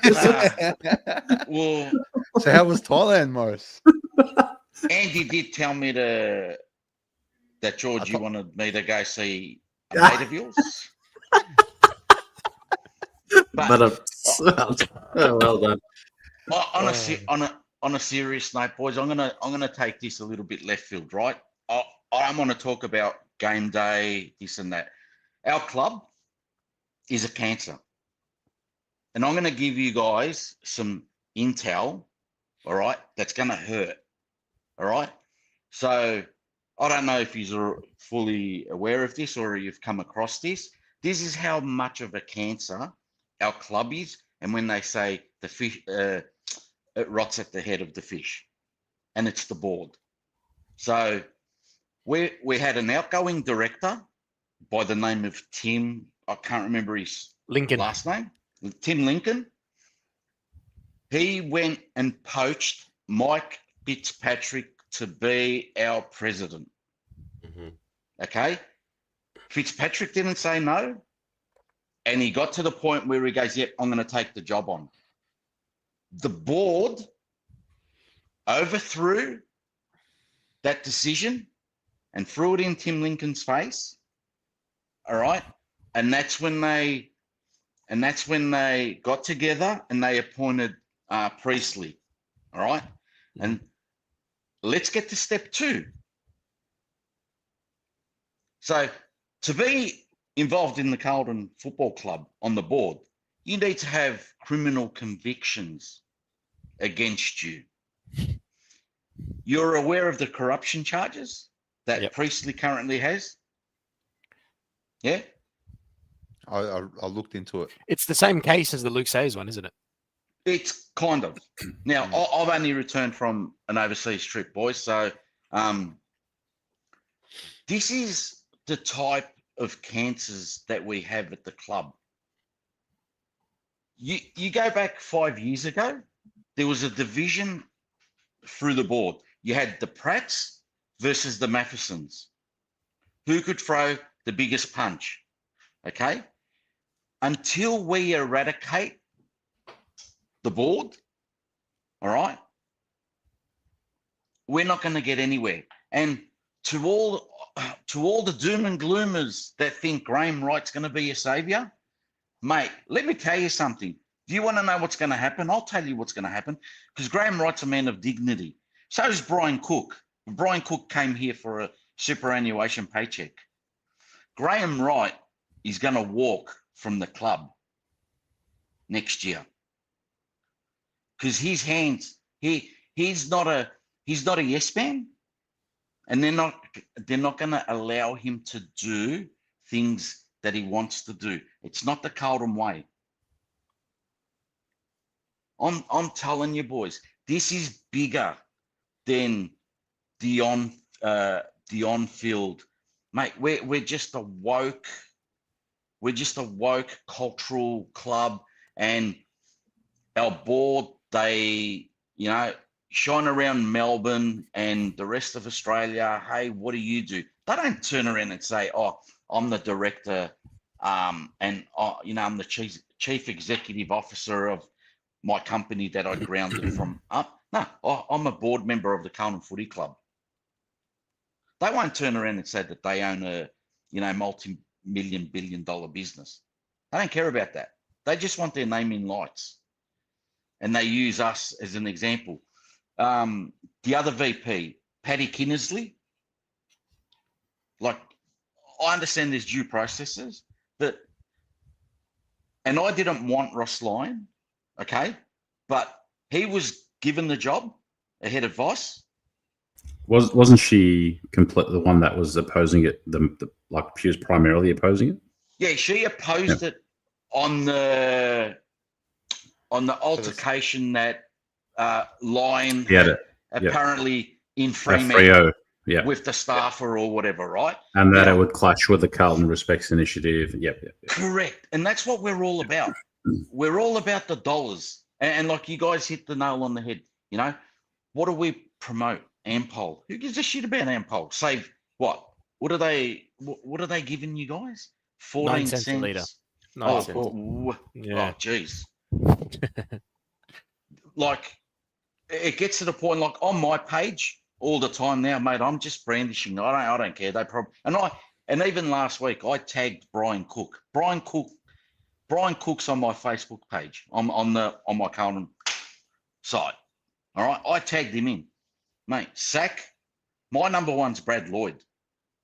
How he has survived 2-3 coaches, CEOs, administrations, reviews. boards. Yeah.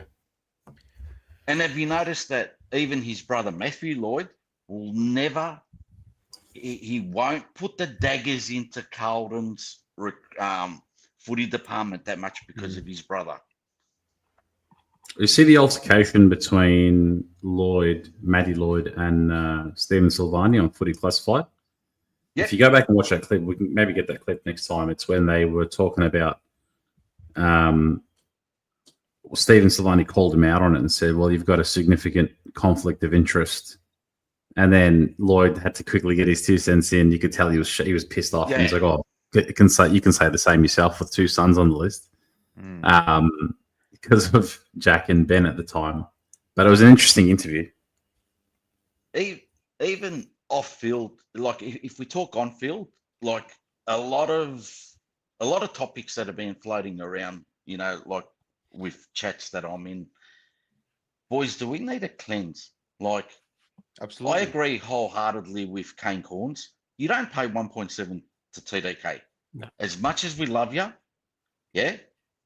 Look at Luke Jackson at Freo. They said that he was going to set the world alight. He hasn't done that. We need to prepare for our future. You've got Cody Walker coming, Peter Dean's son, I'm looking forward to. And all these other, like our salary cap's up to shit, right? You got a block of, let's say 7-8 players that take up our cap. Do you turn around and say, you know what, TDK, best you walk? Let's go get a ruckman like a Meek, like a from Hawthorn, yeah, in that ilk. Sam Walsh is another one that you possibly try and put on the table. That's my guy. It hurts. It hurts. I'm a pro trade Sam Walsh guy. And I'm going to go one even deeper. And I know that this is going to cut through majority of people's hearts. You talk Harry or Charlie, and I reckon our side performs better with Harry as our sole forward. I reckon Charlie's cooked. I actually agree with you. I think Charlie looks half the player he used to be. His knees are cooked, his legs are cooked, his back is cooked, everything. He's got problems left, right, and center. Whereas Harry genuinely looks a hell of a lot more mobile than what Charlie has in the last 2 weeks, 3 weeks. Yeah, Harry can't get on the park. Yeah, bad. on that, boys. Harry did put his hand up to play against Collingwood. There was mixed message. There was, and this I can tell you 100%. Yeah, there was mixed messages. He went to Voss and said, "I'm ready." Voss turned around to him and said, "Nah, you're going to play in the twos." So Harry did put his hand up, but the one thing that I'm dirty on Harry about is whether you call it performance anxiety. Apparently, he had a relationship breakup. What are you doing going to the Peter Mac Corporate Foundation during the week? It's probably forced. They are, right? Because if you notice, the club was focusing on him and Elijah in the photos. There was specific. Harry was in like 3 of the photos, so it's like, here, he's here. All right, George. Why couldn't they force him to play? Like, if we're talking workplace, you know. Do you reckon it's a tick box? Some mental health officer probably said, "Hey, give him the week off or two, or let him come back." Oh, who knows? Is it like literally like a tick box? And I'll tell you another thing. Yeah, remember, we've still got leaks within the clubs. Yeah, and Andy, you're one for this. Yeah, I give Andy the ins and the outs and who's going to be the sub during the week. Every week, without fail. Every week, and he's spot on every week. Every week, and I even tell him that this player's out because he's injured. Now, hey, don't shoot the messenger, but how are we still got leaks? Yeah, it's true. That's not a good club. A good club doesn't have leaks. Geelong's been paying players under the table for how long? There's no evidence. Like nothing. There's no leak coming out. There's nothing. Yeah, there's more problems going on there, hear about. But yeah, there's massive problems in Geelong at the moment with certain footballers. Massive off-field 100%, problems. 100%. Nothing. You hear nothing. Just go on to the Victoria Magistrates Court website. Hey, it's true. It's public knowledge. I want to ask you a question, Morris. Going off what Scotty was talking about as well, and what we were saying about, do you think members have the capacity to make change within the club? Do you think there's any pathway at all where members can force a change? Because you've been a member for as long as you've been alive. You've been, Morris is from the Flintstones age. Yeah. I remember when the days of the elections at Carlton were like you were voting politically within state or federal, where you get mail ballot, mail posted out to you with this side, this is how you vote, tick 1, 2, and this is how you vote, and you'd put your vote up, you'd send it. A good person to chat to, guys, that'll explain everything to you is a very good friend of mine, Vince Lochisano. All right. Champion. Carlton Hall of Famer, ran the Carltonian, was the president of the Carltonians for many years. Absolute champion. He challenged the club on one thing, and luckily, because of him, he blocked them from changing certain things within the Constitution. Okay?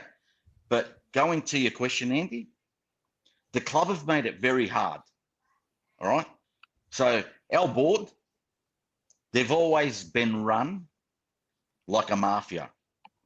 If you were to put your hand up to challenge, they will make life difficult for you. All right? They will turn around and say, we will crush your business. We will crush you as a person.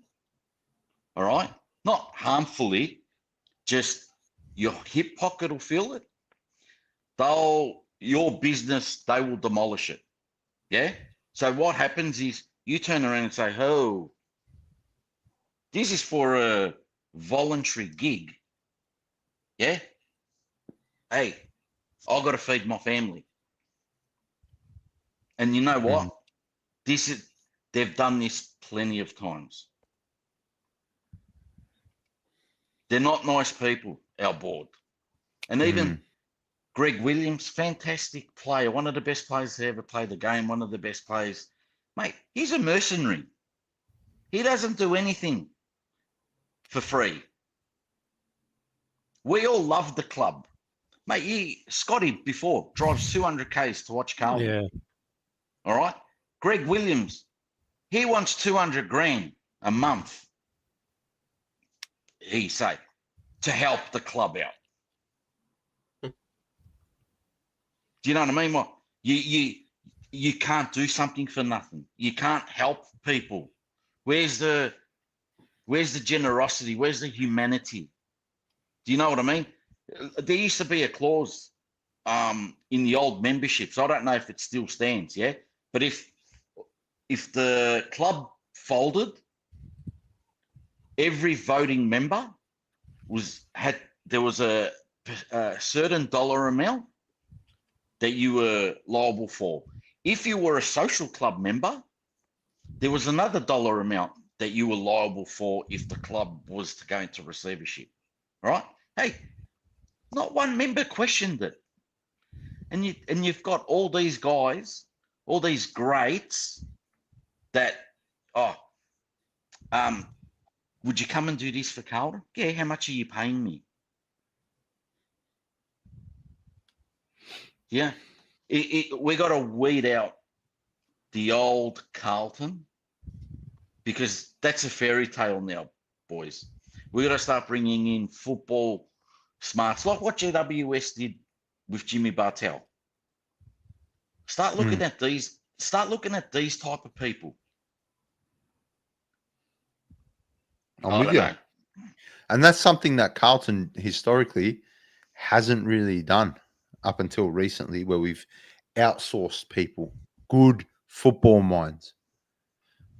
So, I mean, Brian Cook to me was the first good appointment. Yep. You know, the only bad thing about that is we got him at the back end of his career. Correct. You know, when his heart's probably not 100% in it. So, even you said it before, Andy. You said, like, it doesn't matter whether Voss is the coach or you know, Longmire or Adam Simpson. You can't shine shit. Yeah. And I don't believe it's shit that we got. It's our development. Like, my very good friend of mine, he's a recruiter. He's been a recruiter, and he's a recruiter for the Collingwood Footy Club. His claim to fame is he's the one that got Dane Swan to the Collingwood Footy Club, right? So my mate has well known in the football world. When we stem back to the Paddy Dow draft, that night I was with him, and he turned around to me and he goes, mate, he goes, you have a ripper of a kid, one of the best running wingers and users of the ball I've ever seen.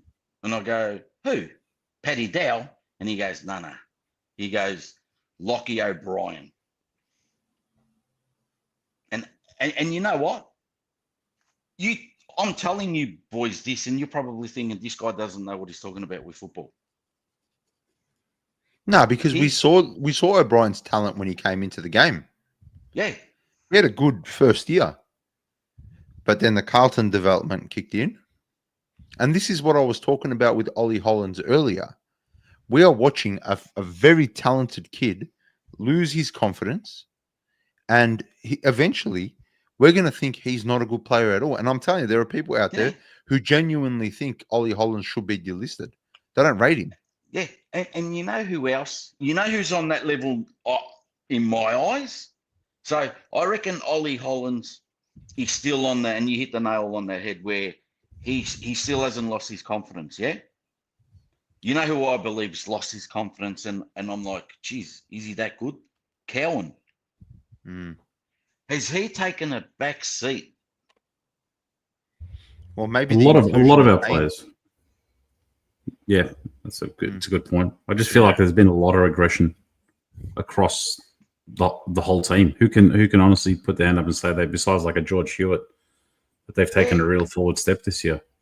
Well, I reckon Weeders. I reckon he's had a solid year. Hewitt. Yeah, Hewitt. Silvani. I mean, Tom De Koning. I mean, yeah, but you look at Tom De Koning. The thing on Tom De Koning is, he has 28 touches. You know, but his ruck work's terrible. Yeah, he tapped it so many times to Collingwood players that night. He kept giving away frees as well. Yeah, that was probably his worst game of the year so far. No, but even all season, he won't tap to our advantage. If you watch him closely, he doesn't tap to our advantage. Yeah, he's got that second, third effort. Hey, play him as that and get another ruckman in. Mm. Pay the guy 1.7 if you need to. Put him up forward. Put Charlie on the table with Walsh. All right. Go get yourself a $500,000 ruckman. Hudson O'Keefe. I reckon he's going to be a good footballer. He's a footballer. Mm. And make Evans captain.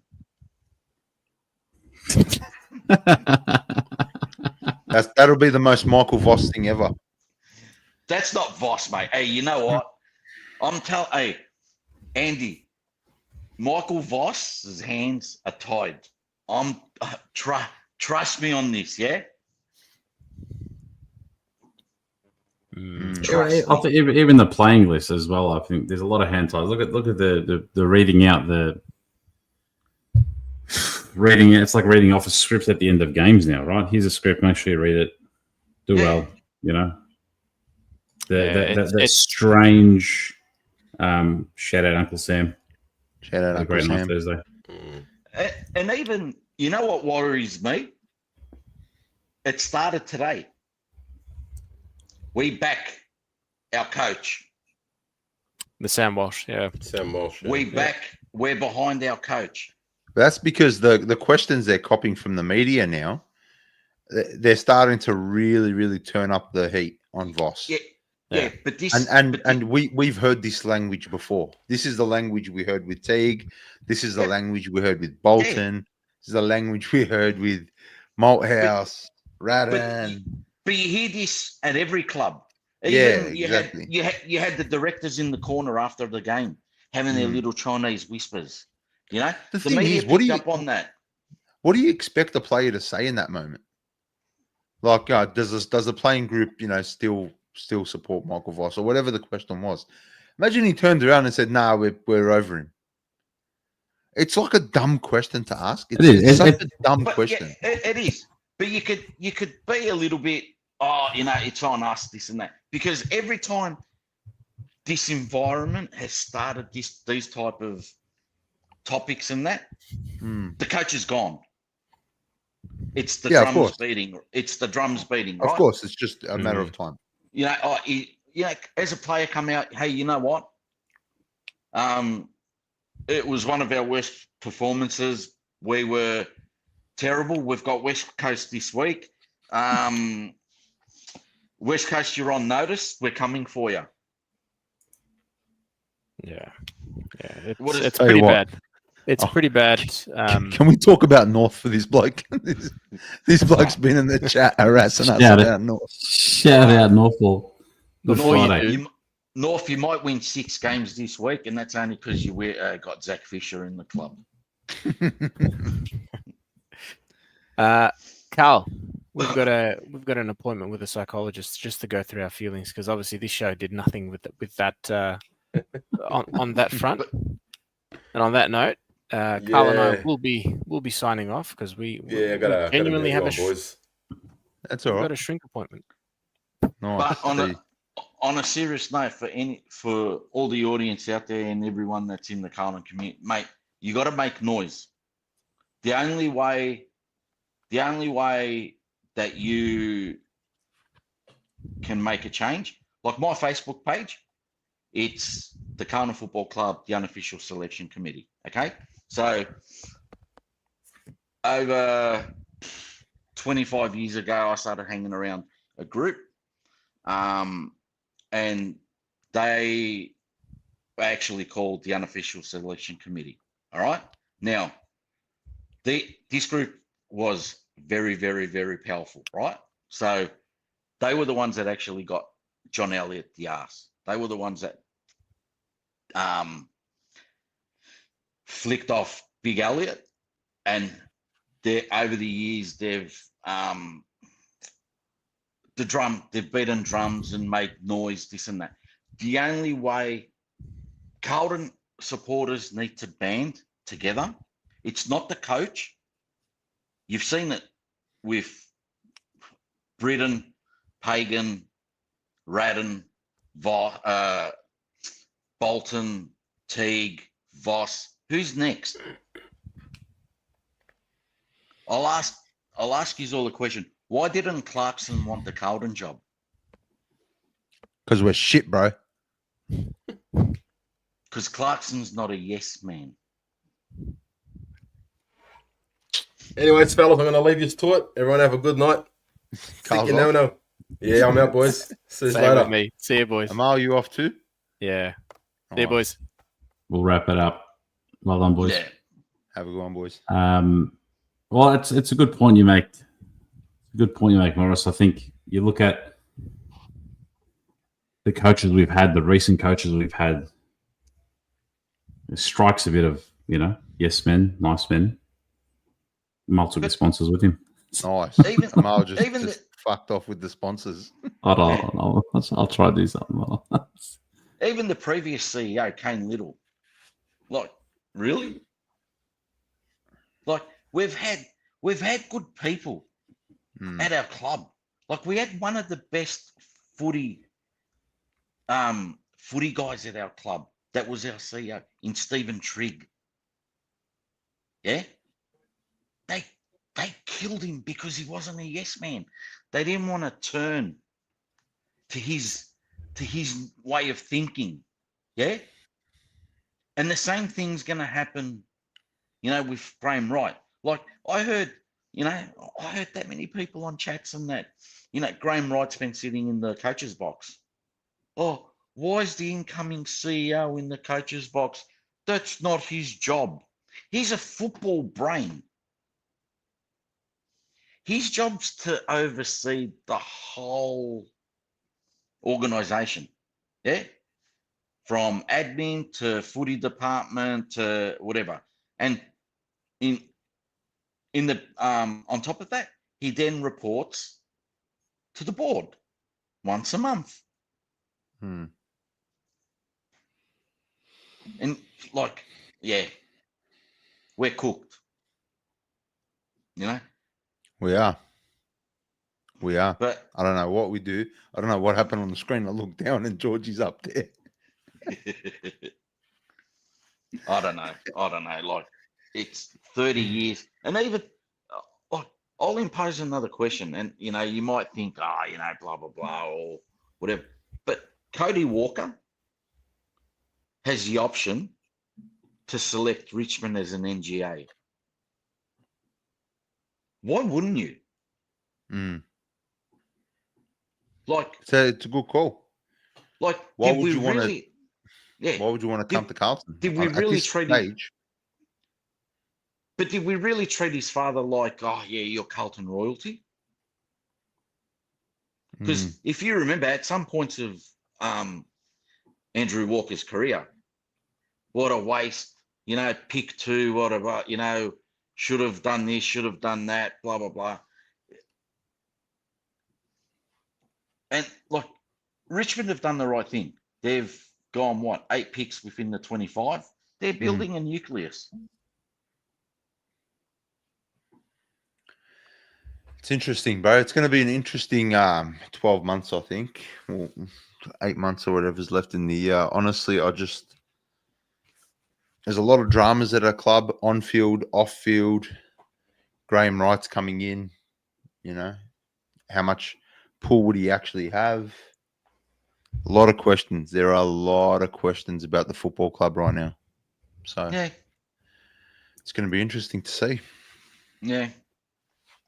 Do you guys want to beat West Coast? You know what? Of course.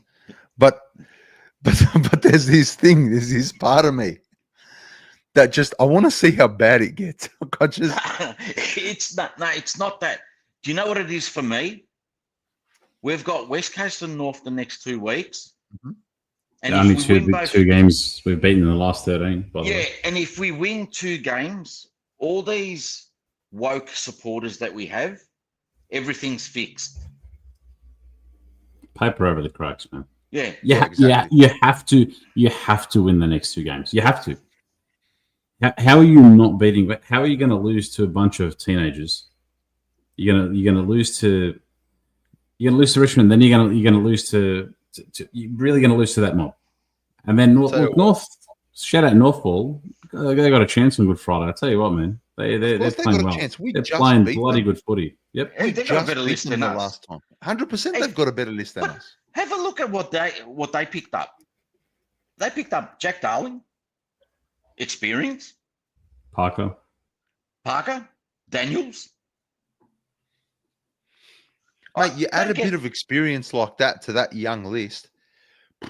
Bro, Larky has help for the first time in his career, probably. Correct. You know what I mean? You add those experienced players, and those kids are just going to flourish. They are going to flourish. Whereas with us, we're adding the experienced players we added. Mitch McGovern, barely experienced at the time. Zach Williams, okay. Who else? We added Nick Haynes, who's has not worked. Yep. Francis So Evans, I think. I can't see Adam Saad we added as well. And look, I feel like Adam Saad has been a positive add to the club, right? I reckon he's cool. Yeah, I at the moment, maybe. Right? I reckon he leaks. 100%. But what I'm saying is, I think his addition to the club has been a positive one. Oh, it has. Right? But I look at some others like Zach Williams. What has he provided? You know what I mean? And you look at Haynes so far, not much.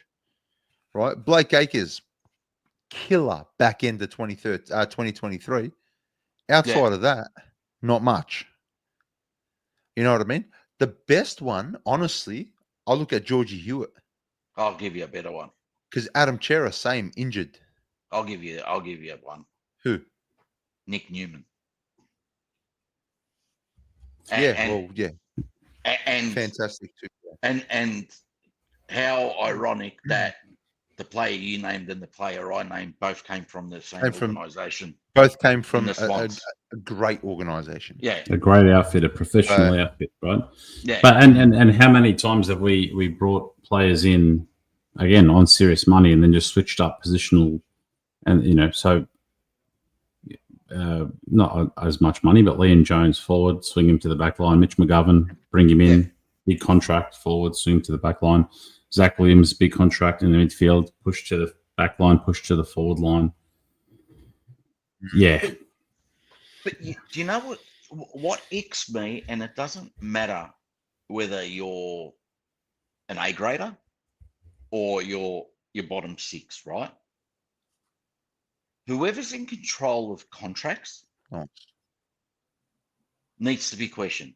Yeah, like the main one that I don't get. There's two that I don't get. Right. One, last year after the Collingwood loss, we went and signed Corey Durden. Even if he signed for 2 years at $100,000 a year, it's still $100,000 that might make the difference on retaining a George Hewitt stain or Matty Kennedy stain. All right. The second one was give him Pitton at 4 years. I think we had to do that. But because the TDK thing. Because remember, when we signed him, TDK was already going. Was potentially going. Right? Correct. But all right. So we'd rather have a ruckman, have a guaranteed. Imagine we couldn't get a ruckman in the off season. They're a dime a dozen. But imagine we couldn't get one. Bro, you say that. You say VFL, that. But did you see the Southport ruckman? Nah. Hey, he goes good, mate. He's a unit. He's a unit. He'll give Pito a run for his money. But I forgot about Pito. I forgot he existed. But on Durden, what summed it up for me, what killed me was Voss at the BNF last year saying what game it was. Was it the West Coast game? I think he was mentioning the West Coast game, but his speech said that Durden personifies the Carlton culture and the hunger. He's like, at the quarter time, Huddley's revving him up or something like that. I can't remember. It was something, it was very, I don't know. It wasn't very uplifting, so to speak, but basically Voss was saying that he embodies the culture and this is the reason why we have him at the club. Mate, is he getting it done on the field? Is he impacting the scoreboards? Look, he had 15 tackles on the weekend. Great on the VFL. He's probably going to come in. right? But He'll is come it- in. He should. He should. Get rid of Or Motlop. should he or do it again? And again, and like consistency Yeah. is key, right? We're all about flash in the pan, potential. He had a great little patch here that, mate, we have the worst small forward brigade in the AFL. Like, there's no sugarcoating that. Like, surely it's not that difficult for someone to be like, I'll fucking take the mantle, I'll take the spot. Like, the opportunity's there. They're terrible. Our small forwards are that bad that I can, with my hand up, turn around and say that I reckon our best small forward is Fantasia. Probably. Mate, Will White, if he kicked the goal on Thursday night, would have probably been the best small forward. Like, honestly, it's Yeah. Again, Fantasia, another great preseason. You know, see when he comes back. But hasn't it been extended for another 4 or 5 weeks now or something? I don't. Oh well, the Hawthorn. No, what game was it? Was it the Hawthorn game? He spoke. I think he said round 5, round 6, something like that. Basically But means even- round 9, round 10. You know who I'm liking, but will kill his footy development. But I'm really liking this kid, Matt Carroll. Yeah, I've heard good things. Oh, and he has what an executing left foot too, right? And talking about Carroll, like Evans, you go and pick up Evans, you go and pick up like all this shit, or everyone, and you give away a guy that you probably could have signed for $20 because no one wanted him, right? With what was his first name? The other Carroll. Yeah, Jack. Jack Carroll. He's not playing. He's not on an AFL list, is he? Didn't he go to West Coast? Am I tripping out? I No, think they were looking at him. They were looking at him, but I don't think I he think ended that up on was the the list. talk that he was going to go. But like I didn't think that he'd make it. I didn't think he was. But I'd rather him in the side than Evans. He's at the if Saints. It makes sense. Sorry. He's at the Saints. Oh, Yeah. so okay. I stand corrected. Hmm. I don't know, boys. Like, and you know, like, and I've been banging on about it for ages. You know, and Andy, me and you've, you know, had many disputes, you know, in regards to it. But you know, I pretty much called it from the start. I reckon Nick Austin, has been terrible. You know, and you have people banging on. Oh, you know, he picked up Jagger. Yeah, mate, I would have got Jagger too if I sold the house and farm. Hmm. You know, and I'm not saying it was the right move, but what's Austin done? Like, who's he really picked up? You know, and yeah, it's hit and miss. And you know what? Like Ashton Moyer, pick 29. I think it was pick 31 or pick 32. Logan Morris at Brisbane. Same draft.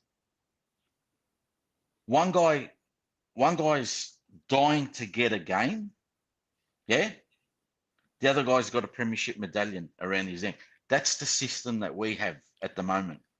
And these are two clubs that at a few years ago were neck and neck, 18th and 17th. Yeah. Mm-hmm. So our development at one point was the same in regards to where we needed to be. You know, like, and I don't blame Ashton Moore. I'm not saying that he's not a good footballer in that. You know, I do believe that he will come good. But I question some of the kids' hunger. Like, George, if I said to you, you're playing this week against West Coast because, you know, they're a bottom feeder team and, you know, we're going to rest Cripper and we're going to give you a Guernsey. You're going to turn around and say, oh, you know, I don't care if I die. I don't care if I die. I'm giving everything I've got. That should be. You should have hunger and determination pride to wear the jersey, right? Every game, literally one game. People will kill to play one game of footy to be on an AFL field, right? Yeah, and to all the listeners, Moyer only came in because Cottrell got hurt. That's right. Otherwise, Doherty was sub. That's right. Yeah. So Moyer wasn't playing. Moyer was a late inclusion. So wouldn't you be busting your guts, busting your hump? Hey, you know what? I'm going to warrant that they can't drop me next week. And you know what? Sorry, Motlop, but your spot's mine. And that's what scares me. Because all the other clubs, their bottom six are starting to buy into their system.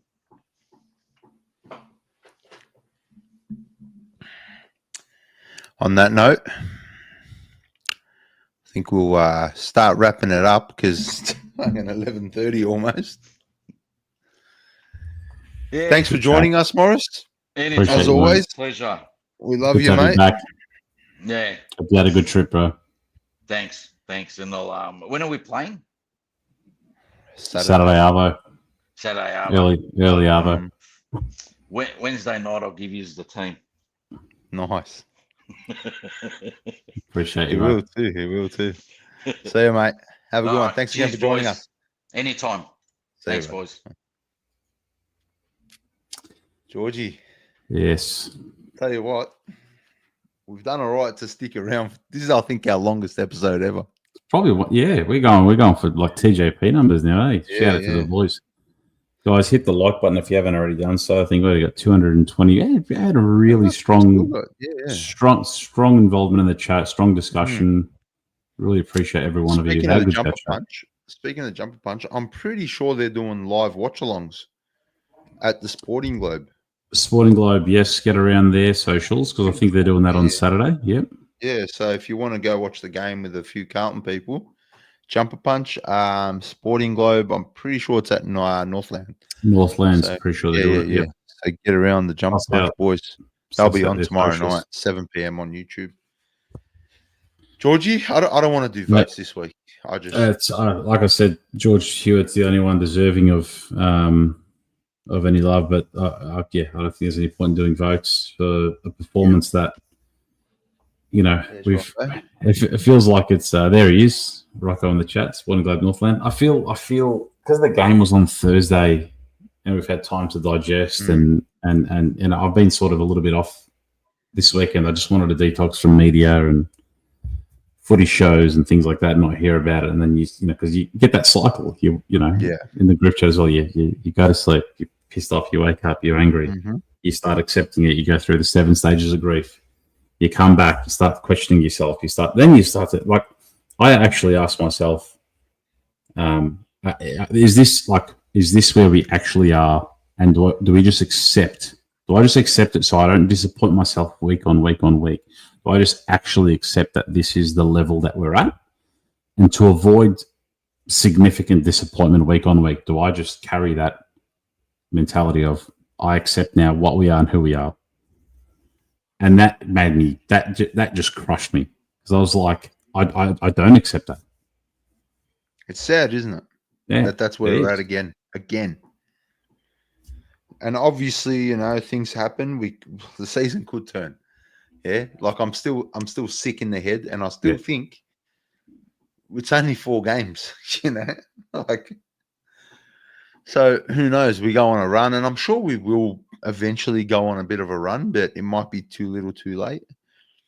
I think we just got to take it week by week now, as the old cliche is. Like you just got to take it week by week, and whatever happens, happens. Because it's not a good time at the moment to be a Carlton person. So I think, shows like ours and, Jumper Punch and Terry on Blue Abroad, this is an outlet for the fans.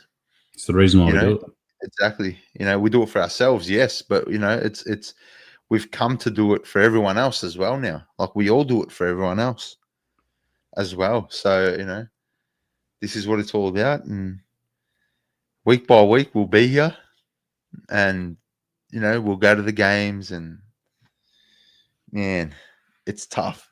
It's really tough at the moment to be a Carlton fan. It really is. So But shout out to everyone again in the chat. hit the like button on the way out if you haven't, guys. Just if you've stuck around this long, we thank you from the bottom of our hearts. This is our longest ever show, so thank you. Make sure you hit the like button. It helps us out a lot. Really does. Yeah, Make sure you tune into the Jumper Punch tomorrow night, 7 p.m. They'll tell you all the details to Saturday. I'm going to try and get there. I don't know if I'm working or not just yet, but I'll try to get there. Georgie, will you be going? I've got a couple of plans on Saturday. I'm not sure, but we'll see how we go. Yeah. Try to get around the boys. But shout out to them. Get around them tomorrow night as well. Shout out to our sponsors: Global Net, Mercadante, Elite Plastering, Kami, YPA, Zach Nassar, Raz Holmes, Bottle Pascaval. As always, thank you to everybody. Hope you're all well. Hope you're all breathing calmly, not losing it too much, and just whatever happens, guys. Whatever's gonna happen is gonna happen, I guess. I'll say that after I've just lost my mind for 2.5 hours. The release is good, mate. And then we do it all again. We'll be back on Thursday evening for the preview. Yes, absolutely. Yeah. So see you all again then. Looking forward to it. Thank you everyone for tuning in. Love you all. Appreciate you all. Siki no. Siki no.